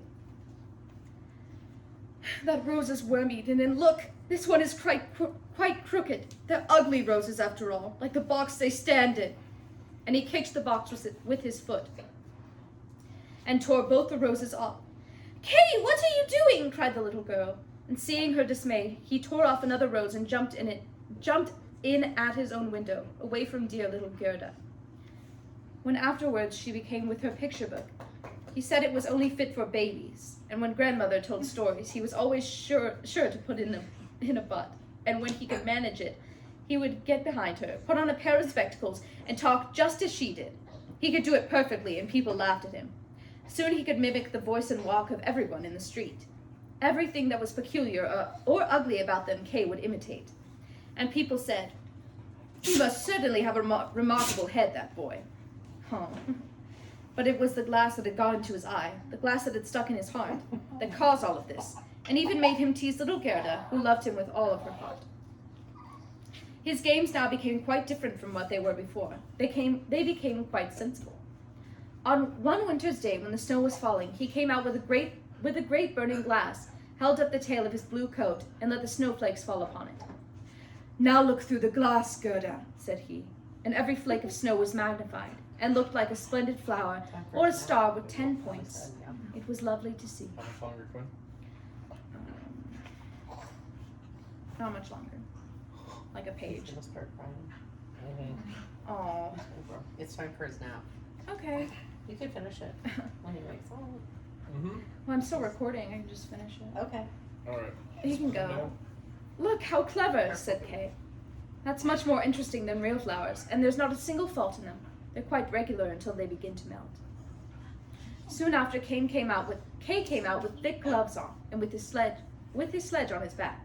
He shouted into Gerda's ears, "I've got to leave to go into the big square where the other boys play," and off he went. In the big square, the boldest among the boys often tied their sledges to the country people's carts, and were dragged along a good way with them. It was great fun. At the height of their game, there came along a big sledge. It was all painted white, and in it sat somebody wrapped in a rough white fur, and with a white rough cap on. The sledge drove twice round the square, and Kay managed to fasten his little sledge to it, and away he drove with it. It went faster and faster, straight into the next street. The driver turned round and nodded in a friendly way to Kay. It was just as if they knew each other. Every time Kay wanted to cast loose his little sledge, the stranger nodded again, and so Kay stayed where he was, and so they drove out at the town gate. Then the snow began to fall so fast that the boy could not see a hand's breadth before him. Quinn. Oh. He's leaning against the door. But still on he went. Then he hastily dropped the cord so as to get loose from the big sledge. But it was no use. for his little sledge was fast bound to the other, and they went on like the wind. Then he called out loudly, but nobody heard him, and the snow fell fast, and the sledge flew on. Every now and then it gave a jump, and they seemed to be flying over hedges and ditches. The boy was quite frightened. He wanted to say, "Our Father," but could remember nothing but the multiplication table. The snowflakes became larger and larger. At last they looked like big white owls. All at once they flew aside, and the big sledge stopped, and the person who had driven it stood up. The fur and the cap were all made of snow.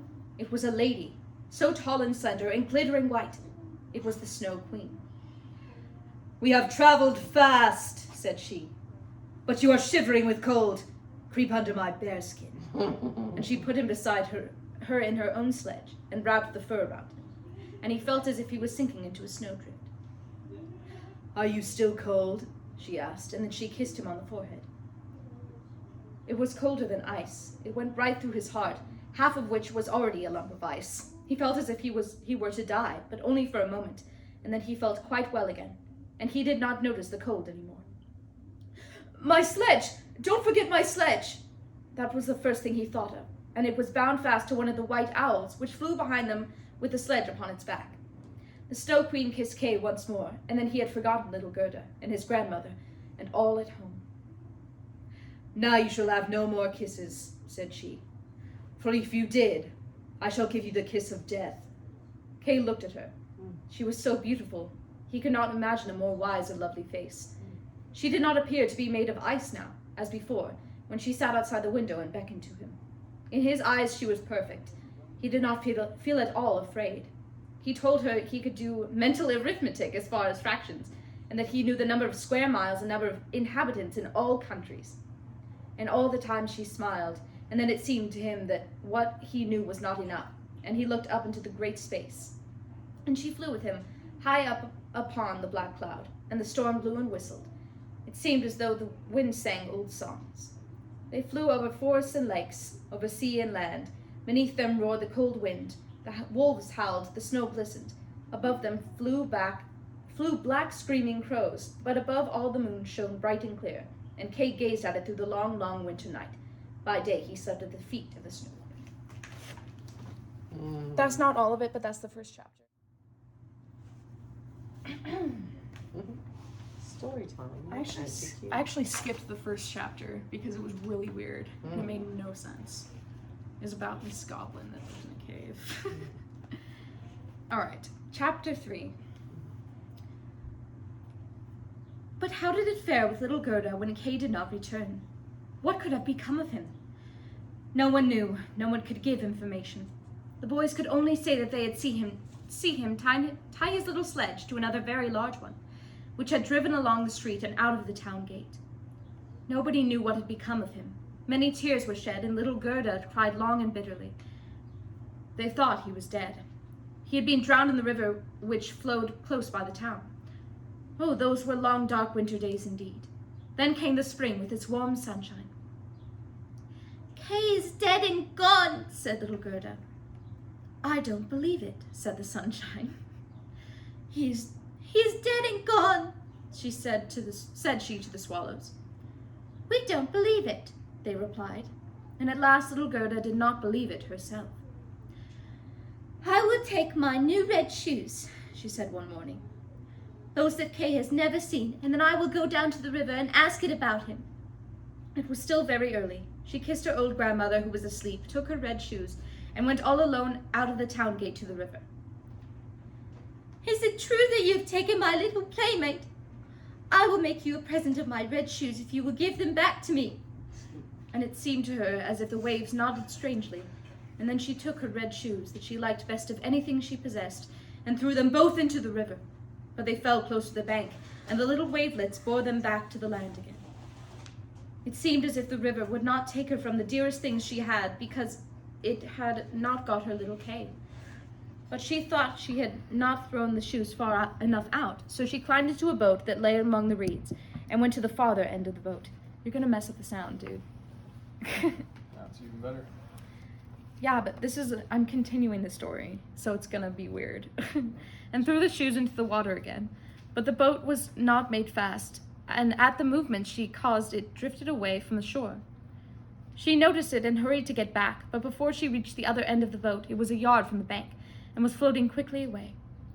Then little Gerda was very much frightened, and began to cry, but no one heard her except the sparrows, and they could not carry her to land. They flew along the bank and sang as if to console her, "Here we are, here we are!" The boat drifted on with the stream, and little Gerda sat quite still in her stockings. Her little red shoes floated along beside her, but they could not catch up with the boat, which drifted faster. It was very pretty on both sides. There were beautiful flowers, old trees, and slopes with sheep and cows, but not a human being in sight. "Perhaps the river will carry me to little Kay," thought Gerda, and then she became more cheerful and stood up, and for many hours she watched the pretty green banks. At last she came to a big cherry orchard, where there was a little house with curious blue and red windows. It had a thatched roof, and in front stood 2 wooden soldiers, who presented arms to those who sailed past. Gerda called to them, for she thought they were alive, but of course they did not answer. She came quite close to them. The river carried the boat into the shore. Gerda called out still louder, and then there came out of the house an old woman leaning on a crutch. She had on a big sun hat painted with the most loveliest of flowers. "You poor little child," said the old woman. "How did you manage to come on the great strong river and to float so far out into the wide world?" And then the old woman went right into the water, hooked the boat with her crutch, drew it to land, and lifted little Gerda out.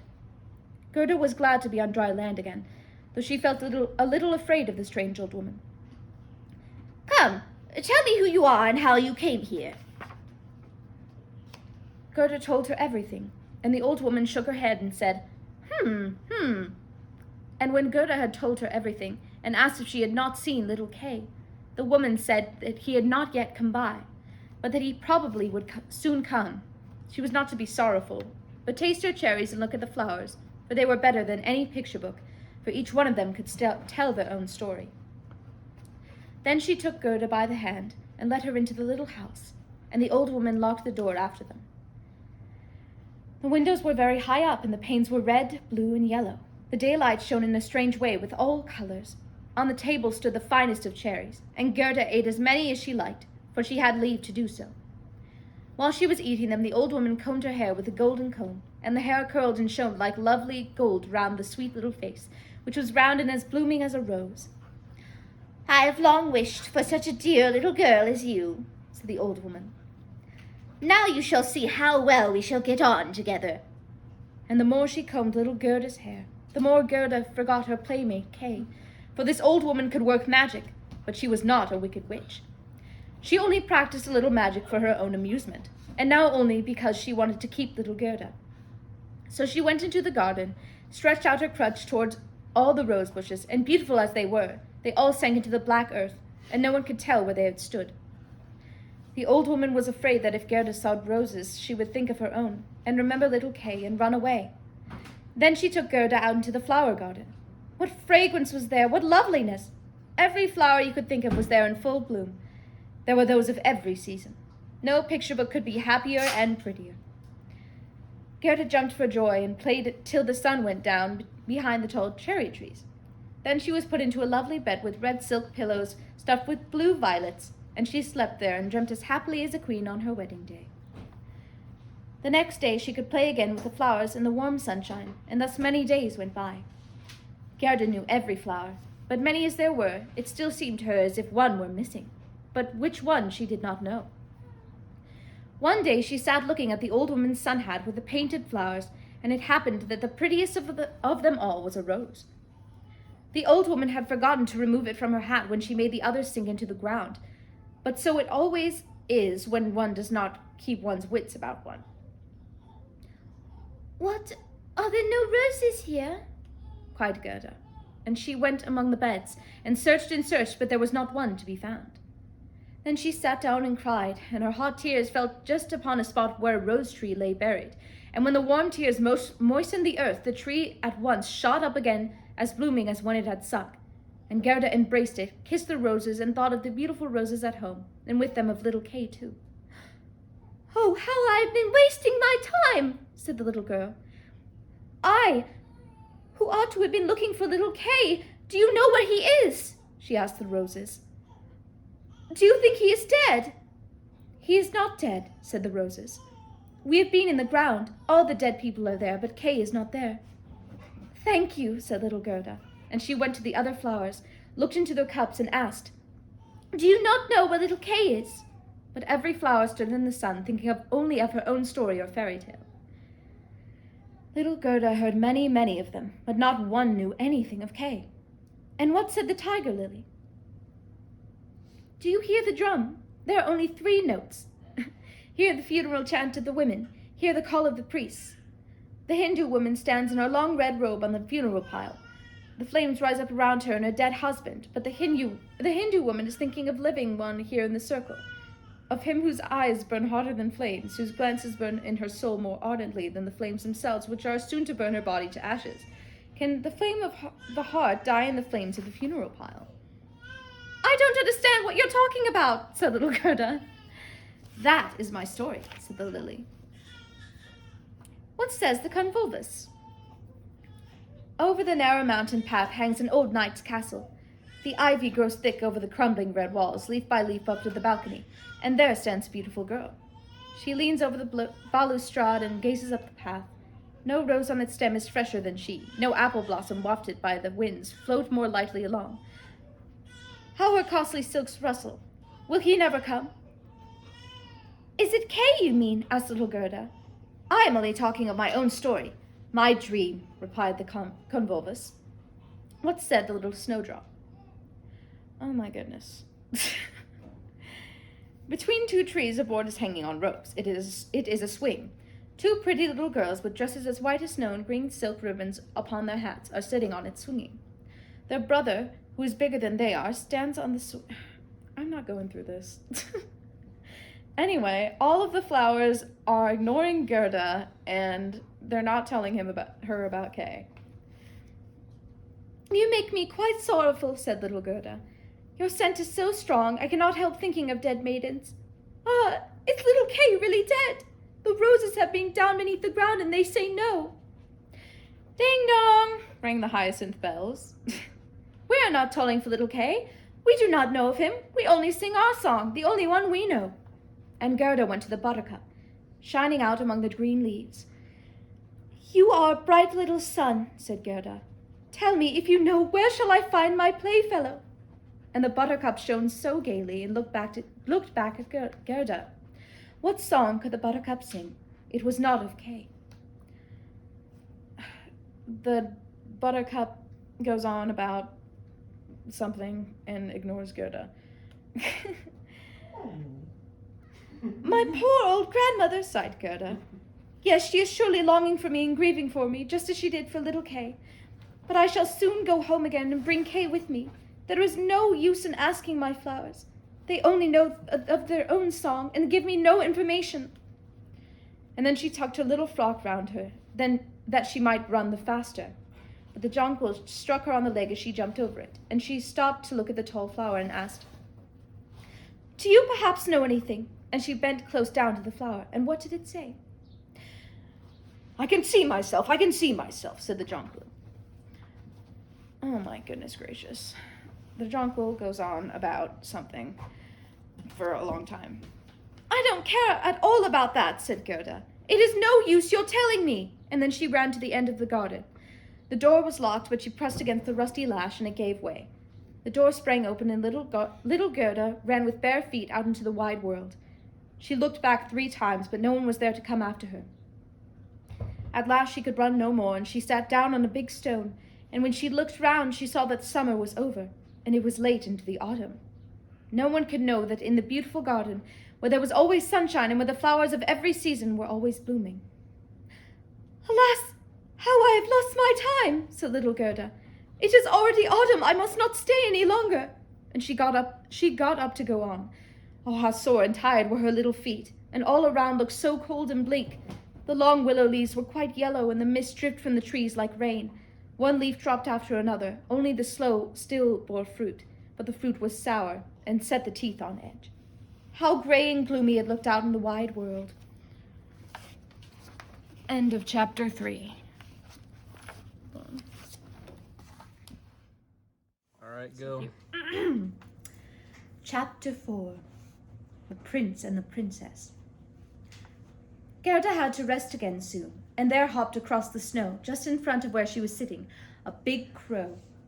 It stopped a long time to go look at her, nodding its head, and then said, "Rah, rah!" That was loud. "Good day, good day."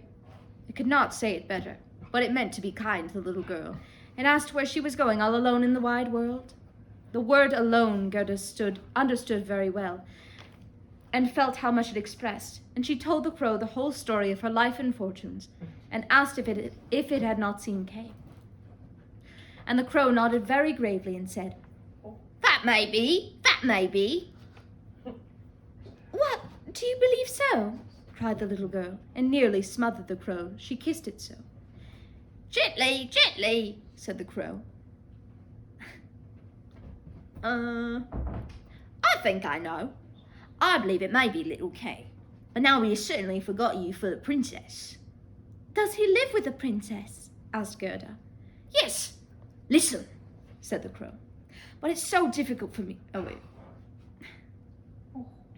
it's so difficult for me to speak your language. If you know crow's language, I could tell it much better." I never learned it," said Gerda. "But my grandmother understood it and could speak the language too. Oh, I only wish I had learned it." "It doesn't matter," said the crow. "I'll tell you as well as I can, but it will be rather badly." And then the crow told her what it knew. In the country in which we now are, there lives a princess who is quite wonderfully clever. But then she has read all the newspapers in the world, and has forgotten them again, she's so clever. Lately she was sitting on the throne, and that's not so very amusing, they say, and she began to hum a song. And it was just this: "Why shouldn't I be married?" "Wait, there's something in that," said she. And at once she felt she wanted to get married, but she wished for a husband who would answer when he was spoken to, not one who only stood and looked handsome, for that was wearisome. So she called all of her maids of honor together, and when they heard what she wanted, they were delighted. "I like that now," said they. "I thought the very same thing myself the other day. You may be sure that every word I'm telling you is true," said the crow. "I have a tame sweetheart." "What?" "I have a tame sweetheart who goes about freely in the castle, and she told me everything." Of course, the sweetheart was a crow too, for birds of a feather flock together, and for a crow there was always another one.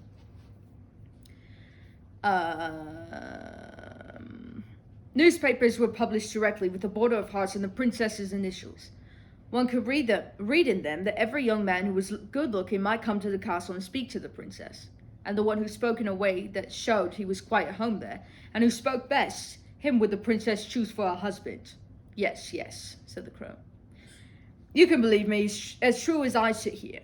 People came streaming in. There was a great crowding and running to and fro, but no one succeeded either on the first or second day. They could all speak well enough when they were out in the streets, but when they entered the palace gates and saw the guards in silver, and at the top of the staircase the lackeys in gold, and the great lighted halls, they became confused. And when they stood in front of the throne where the princess sat, they could do nothing but repeat the last thing she said, and of course she did not care to hear her own words again. It was just as if the people in there had taken some sleeping powder and had fallen asleep till they got into the street again, for not till then were they able to speak. There stood a whole row of them, from the town gate to the palace. I went out myself to see it," said the crow. "They were hungry and thirsty, but in the palace they did not receive so much as a glass of lukewarm water. A few of the wisest had brought bread and butter with them, but they would not share it with their neighbors, for they thought, let him look hungry, and the princess won't have him." "But Kay, little Kay," asked Gerda. "When did he come? Was he among the crowd?" Give me time, we're just coming to it.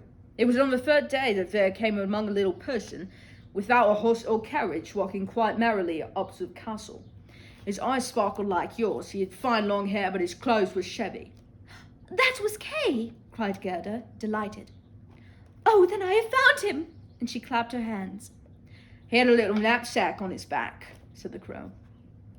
"No, that must have been his sledge," said Gerda. for he went away with the sledge. That may be so, said the crow. I didn't look very closely, but this much I know from my tame sweetheart.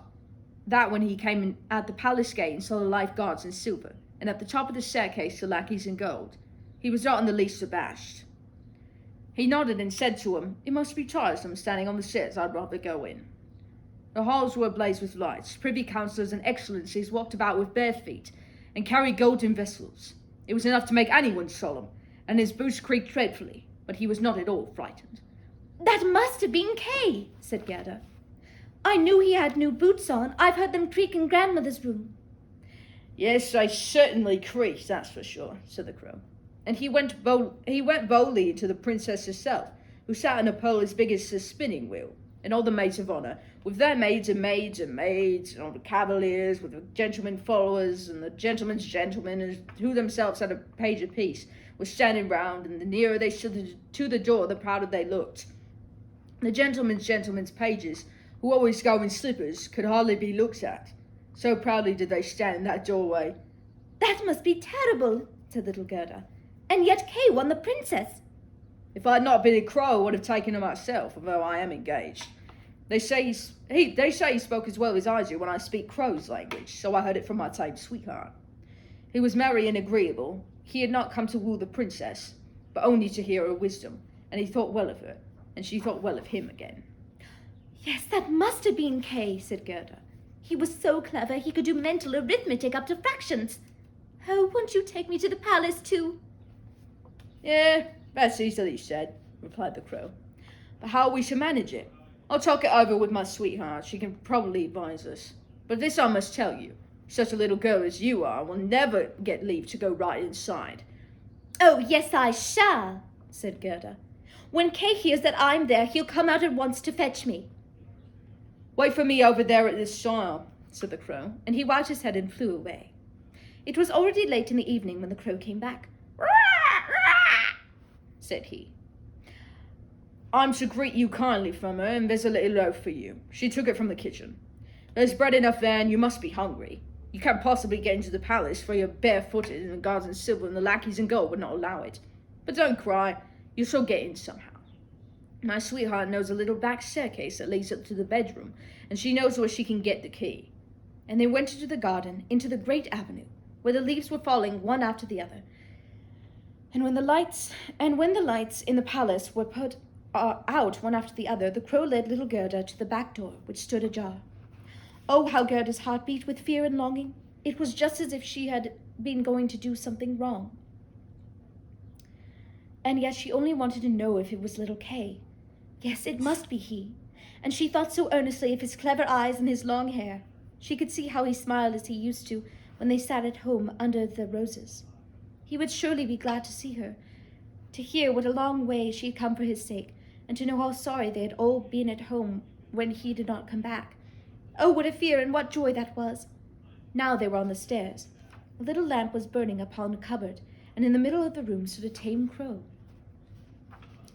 turning her head on every side and staring at Gerda, who curtsied as her grandmother had taught her. My betrothed has spoken to me very favourably of you, my little lady, said the tame crow. Your vita, as they call it, is really most touching. Will you take the lamp? Then I'll go first. We'll go straight along, for we shall meet nobody. I feel as if someone were coming after us, said Gerda, as she fancied something rushing by her. It seemed like a shadow on the wall, horses with flowing manes and thin legs, hunters and gentlemen and ladies on horseback. They're only dreams, said the crow. They're coming to carry the noble slots out hunting. That's all the better, for you may look more closely at them in bed.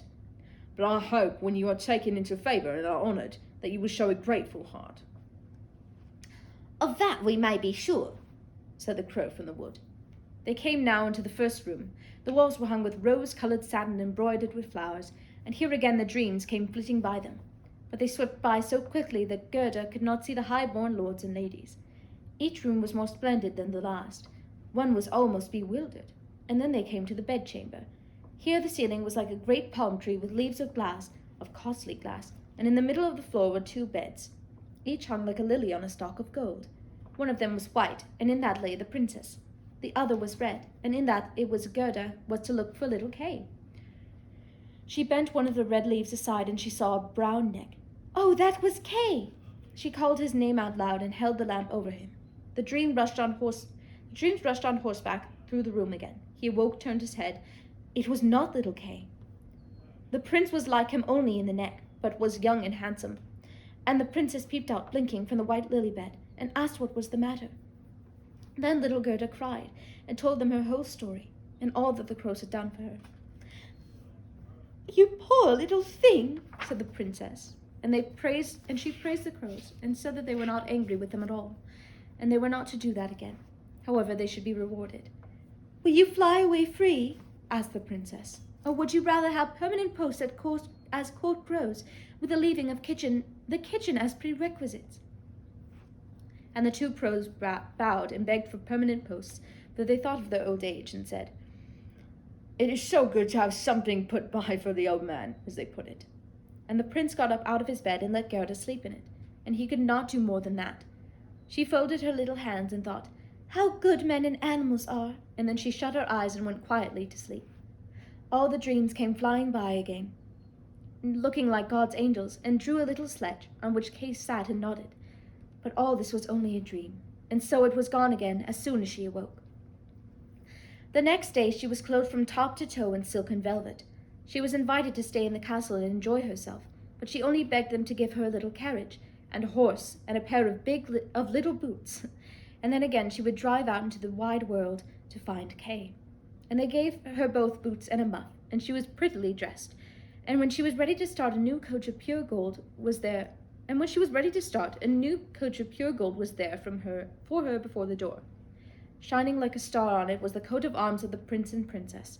Coachmen, footmen, and the postulants, for there were postulants too, all had golden crowns on their heads. The prince and the princess themselves helped her into the carriage and wished her good luck. The forest crow, who was now married, accompanied her the first 3 miles. He sat by Gerda's side. He could not bear riding backward. The other crow stood in the doorway, flapping her wings. She did not go with them, for she suffered from headache. That had come on since she had got her permanent appointment. She had too much to eat. The coach was stocked with sugar cakes, and under the seat were ginger nuts and fruit. Farewell, farewell, cried the prince and princess, and little Gerda wept, and the crow wept. And they went on like that for the first 3 miles, and then the crow said farewell too, and that was the saddest parting of all. And then he flew up into the tree and beat his black wings as long as he could see the coach, which glittered like the bright sunshine. It's a fine picture, I guess. She's using like safety pins. Let's You see. can't really see You're supposed to show the whole Safety classroom. pin instead. the whole classroom. Show the class. Each page, Quinn. Amelia Bedelia looked in all the stores. She came to a dress shop. It had a help wanted sign in the window. Do his toenails grow? Fingernails? Amelia Bedelia went into the store. What kind of help is wanted? She asked. Sewing help, said the lady. Can you sew? Yes, said Amelia Bedelia. I'm very handy with a needle. Oh dear. And come with me, said the lady. She took Amelia Bedelia into a back room. Please shorten these dresses that are already marked, said the lady. You shorten them. All right, Is that what she said said? Amelia Bedelia. The lady left her. I don't need to sew to do this, said Amelia Bedelia. She took the scissors, and Amelia Bedelia shortened those dresses. Amelia Bedelia went back to the front of the store.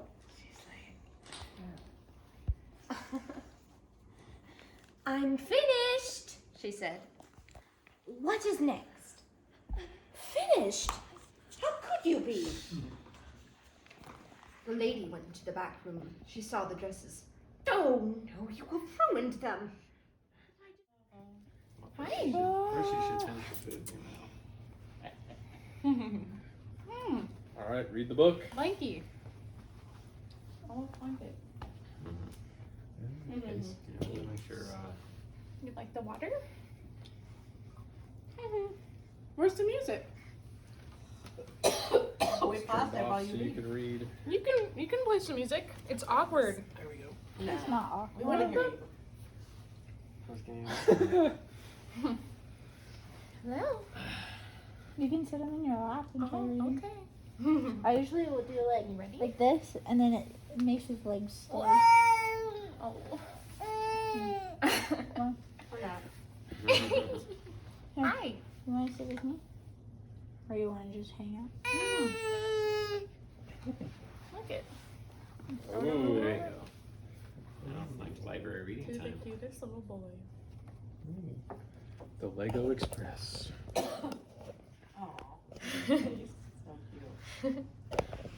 Are you? It's so weird without music in here. Sorry. Oh my goodness. Uh-oh. the phone battle. Please, hurry, Mr. Clue said to the taxi driver. He doesn't want to be late for his train. Today he is going on a much-needed vacation. Mr. Clue runs through the train station. His mouth waters when he smells the yummy food nearby. But there's no time for food. He needs to get on that train. Oh, look at him looking at you. Whew. Mr. Clue sighs. He made it to the train just in time. The whistle sounds as the train pulls out of the station. His vacation has officially started and it's time to relax. But as he closes his eyes to take a nap. Help! I've been robbed! I guess my vacation will have to wait, Mr. Clue says. A detective's work is never done. I can help, says Mr. Clue. I'm the famous actress Marilyn Money, and someone has stolen my golden award statue, the woman cries. I see. Please tell me everything, says the clever detective. I was looking out the window at the beautiful view. When I turned around, my acting award statue was gone, the actress explains. Someone in this train car must have stolen it. It wasn't me, the boxer growls. I bet you did it. No way, the cowgirl yells. It was probably him. Everyone is arguing and pointing at one another. Mr. Clue had better solve this crime quickly before people get really upset. Woof! While all the passengers are fighting, Mr. Clue gets to work. He uses his magnifying glass to check the scene of the crime. The actress's seat offers a lot of clues. Every person in this train car left something at the scene of the crime. It would seem that all of you are suspects, says Mr. Clue. So tell me, why were each of you near the gold statue?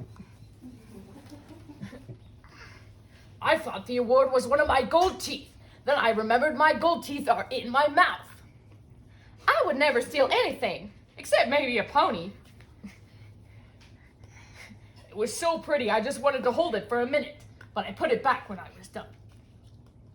I was just comparing your award to my trophy, and mine is bigger. Football rules! Oh. Yeah. Hello? E? E? Should I keep reading? If I wanted a gold statue, I would just buy one. I'm really rich. I thought it was an alien, but don't worry, it wasn't. Keep going, he's listening. Oh, I wanted to see the pictures. We'll see him. Award statue. I thought it was another robot. I didn't take it. What's that, Sonny? I can't hear you. What award? Give me back my newspaper. But if all of you are innocent, then that leaves only one suspect, says Mr. Clue. Where's the farmer? Everyone turns just in time to see the farmer exit the train car. Stop! In the name of the law! Mr. Clue shouts as he follows the farmer to the top of the train. You need to return what you've taken! The wind and train are so loud the farmer doesn't hear the detective. This is supposed to be my vacation, not another dangerous chase! Mr. Clue whispers, whatever. This is supposed to be my vacation, not another dangerous chase. Mr. Clue whispers as he moves carefully across the train. I do not like this at all. Not far away, the farmer begins to milk a cow. The detective sneaks up behind the farmer before shouting, You are under arrest, thief! Huh? Says the farmer, startled. He accidentally squirts milk into Mr. Clue's face. Sorry about that, mister, the farmer says. I came out here to milk my cows. I thought some cookies and milk would help everyone calm down. Did you ever find that statue? You mean you don't have it? Asked Mr. Clue. And where is it? Inside the train car, Marilyn Money looks inside her purse. Uh-oh, she says. It appears the award was in my purse this whole time. It looks like you owe all of us an apology, demands the detective, covered in milk. The other passengers nod their heads in agreement. Sorry. Now that the crime has been solved and all the excitement is over, Mr. Clue can finally take his nap and start his well-deserved vacation. Yay! Good job, Quinn. Did you like that? Malachi can watch that later on video. Did you video it? Good job with